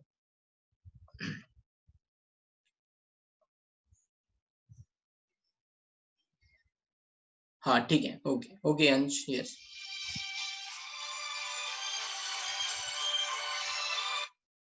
ठीक है, तो यहाँ पे देखते हैं ये ऑयल ड्रॉप एक्सपेरिमेंट में क्या है, थोड़ा सा यहाँ पे डायग्राम दे रखा है, यस। तो ये एक तरह से न्यूबलाइजर या एटमाइजर है, जैसे स्प्रे होता है ना वैसे, और यहाँ से ये ऑयल छोड़ रहे हैं, ठीक है, राइट। इन ऑयल्स पे थोड़ा चार्ज है, ठीक है, and that charge is going to be, charge जो है ना वो क्वांटाइज होता है। क्वांटाइज का मतलब होता है पैकेट, जैसे मान लो मैं बात करूं शुगर के क्यूब हैं, तो मान लो समझो कि शुगर जो है ना वो हमेशा क्यूबिकल फॉर्म में है, कभी भी पाउडर फॉर्म में नहीं है, क्यूबिकल फॉर्म में है ना। तो मैं शुगर के क्यूब काउंट कर सकता हूँ, शुगर का जो अमाउंट होगा वो हमेशा क्यूब के फॉर्म में है, तो हमेशा आई कैन ऑलवेज काउंट। मैं बोलूंगा शुगर के आइदर 5 क्यूब होंगे, 10 होंगे, 15 होंगे, 20 होंगे, always is going to be integer. इसको बोलते हैं क्वांटाइज्ड फॉर्म, है ना। It is going to be multiple, it is always going to be integer, ये कभी फ्रैक्शन में नहीं होगा। शुगर के 2 क्यूब हो सकते हैं, 3 क्यूब हो सकते हैं, वैसे ही charge is quantised and charge is always a multiple of charge of electron. तो चार्ज 1 इलेक्ट्रॉन का चार्ज हो सकता है, 2 इलेक्ट्रॉन का चार्ज हो सकता है, 10 इलेक्ट्रॉन का चार्ज हो सकता है, लाइक दैट। समझ में आ रही है बात? Charge is always going to be quantized, means multiple of electron, और इलेक्ट्रॉन यहाँ पे क्या हो सकते हैं, हमेशा एक इंटीजर ही होगा, number of electron, right. So that is the meaning of quantize. यहाँ पे देखो इन्होंने ये बात लिखी है, Q equals to N into E, है ना, हमेशा ये क्या होगा, मल्टीपल ऑफ इलेक्ट्रॉन्स होगा। तो इन ऑयल ड्रॉप्स पे क्या है, एक चार्ज है, ठीक है। अब ये इस छोटे से होल से ये इलेक्ट्रॉन, ये मान लो एक ड्रॉप यहाँ पे पहुंची, तो इस पे क्या होगा, ये यहाँ पे इन्होंने नेगेटिव चार्ज रखा हुआ है, तो रिपल्शन होगा, नेगेटिव रिपेल नेगेटिव, है ना। ये नेगेटिव प्लेट है, that is going to repel this negative charge, तो ये इसको ऊपर की तरफ भेज रही है, और ग्रेविटी इसको नीचे की तरफ पुश कर रही है। तो इलेक्ट्रॉन पे क्या हो रहा है, एक फोर्स इलेक्ट्रिकल ऊपर की तरफ लग रहा है और mg नीचे की तरफ लग रहा है। तो बस ये F इलेक्ट्रिकल और mg को अगर हम बैलेंस कर लें, है ना, mg को अगर हम बैलेंस कर लें, मास F इंटू ma मतलब मास इंटू ग्रेविटी, तो अगर हम इसको बैलेंस कर लें तो हम यहाँ पे क्या कर सकते हैं, we can calculate what is going to be mass, ठीक है। F इलेक्ट्रिकल हमें पता है, G हमें पता है, हमें मास पता चल जाएगा। So this is what they are doing in oil drop method। ये आपको बात समझ में आई? Yes। तो इसके बेसिस पे हमने क्या किया, we have calculated what is going to be mass over here। बस इतना ही हमें याद रखना है। That's it. मैंने आपको प्रिंसिपल बता दिया यहाँ पे. This is going to be balancing mass that is going to be balanced by electrical field. तो अगर हमें बेस को बैलेंस करना है यहाँ पे, so this is going to be F electrical is going to be M into G. Yes, बोलो Pratimesh. Sir उसने ऑयल ड्रॉपलेट ही क्यों लिया, किसी और चीज से नहीं होता था? नहीं, किसी से भी हो सकते थे. ड्रॉपलेट्स इसलिए लिया कि आई थिंक मेरे हिसाब से पहला तो रीजन ये है कि आसानी से वो कन्वर्ट हो सकता है ड्रॉप्स में, उसकी वेपर को आप देख सकते हो, और चार्ज एब्जॉर्ब हो सकता है आसानी से. Like that these are going to be let's say some of the let's say चीजें हैं जो हम सोच सकते हैं. नहीं, आप किसी और से भी देख सकते थे, ऐसा नहीं है. You just have to balance that part. यहाँ पे जो भी चार्ज होगा इस ड्रॉपलेट पे वो हमें देखना होगा, राइट. हम नहीं कर रहे हैं ना ये वाला experiment. I am just saying कि उसने क्या किया. ही जस्ट वांट कि इजीली ऐसा कोई भी हमें सब्सटेंस चाहिए था जिसकी एक तो ड्रॉप्स हमें आसानी से दिख जाएं, we are able to observe it, है ना, जिस पे हम वर्क कर सकें. और दूसरा जो जैसे वाटर को अगर हम लेके, वाटर तो स्टिक हो जाएगा कहीं कहीं पे, गोइंग टू बी. तो आई एम नॉट श्योर, मतलब मुझे ये देखना पड़ेगा कि ऑयल ही क्यों लिया. This is I am going to, but मैं ये सोच रहा हूँ कि मेनली ऑयल का रीजन ये हो सकता है कि यहाँ पे विस्कोसिटी है, आसानी से आप यू कैन चेक, मतलब वो बिकॉज ऑफ दैट ड्रॉप आपको आसानी से दिखेंगी. That is going to be. Atomiser का मतलब है नेबुलाइजर टाइप, जैसे आपका स्प्रे आप यूज करते हो वो, है ना, स्प्रे. तो वो छोटे छोटे पार्टिकल्स में तोड़ देगा, है ना, बड़ी सी ड्रॉप को छोटी छोटी ड्रॉप्स में तोड़ देगा. ठीक है, चलो ये तो बात हो गई. हम यहाँ पे बस ये समझ लेते हैं कि ये कैसे निकाला है इन्होंने वैल्यू. हमें इम्पोर्टेंट ये है कि ये इनकी वैल्यू के मतलब वैल्यूज क्या है ये याद रखना है ना. तो आपको मास याद रखना है और आपको E/M रेशियो याद रखना है. That's it. ये तो हो गया आपका आज का, है ना. आपको होमवर्क मैंने बता ही दिया है, बस यहाँ तक पढ़ के आओ. ये मैं अभी आपको भेज रहा हूँ. ठीक है, that's it. Any other question?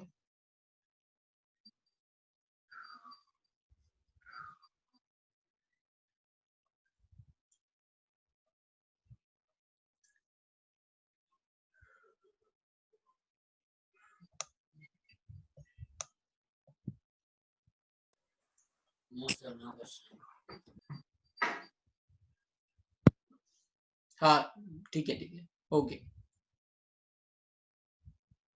ठीक है, चलो okay, bye. Bye sir. Bye sir, thank you sir.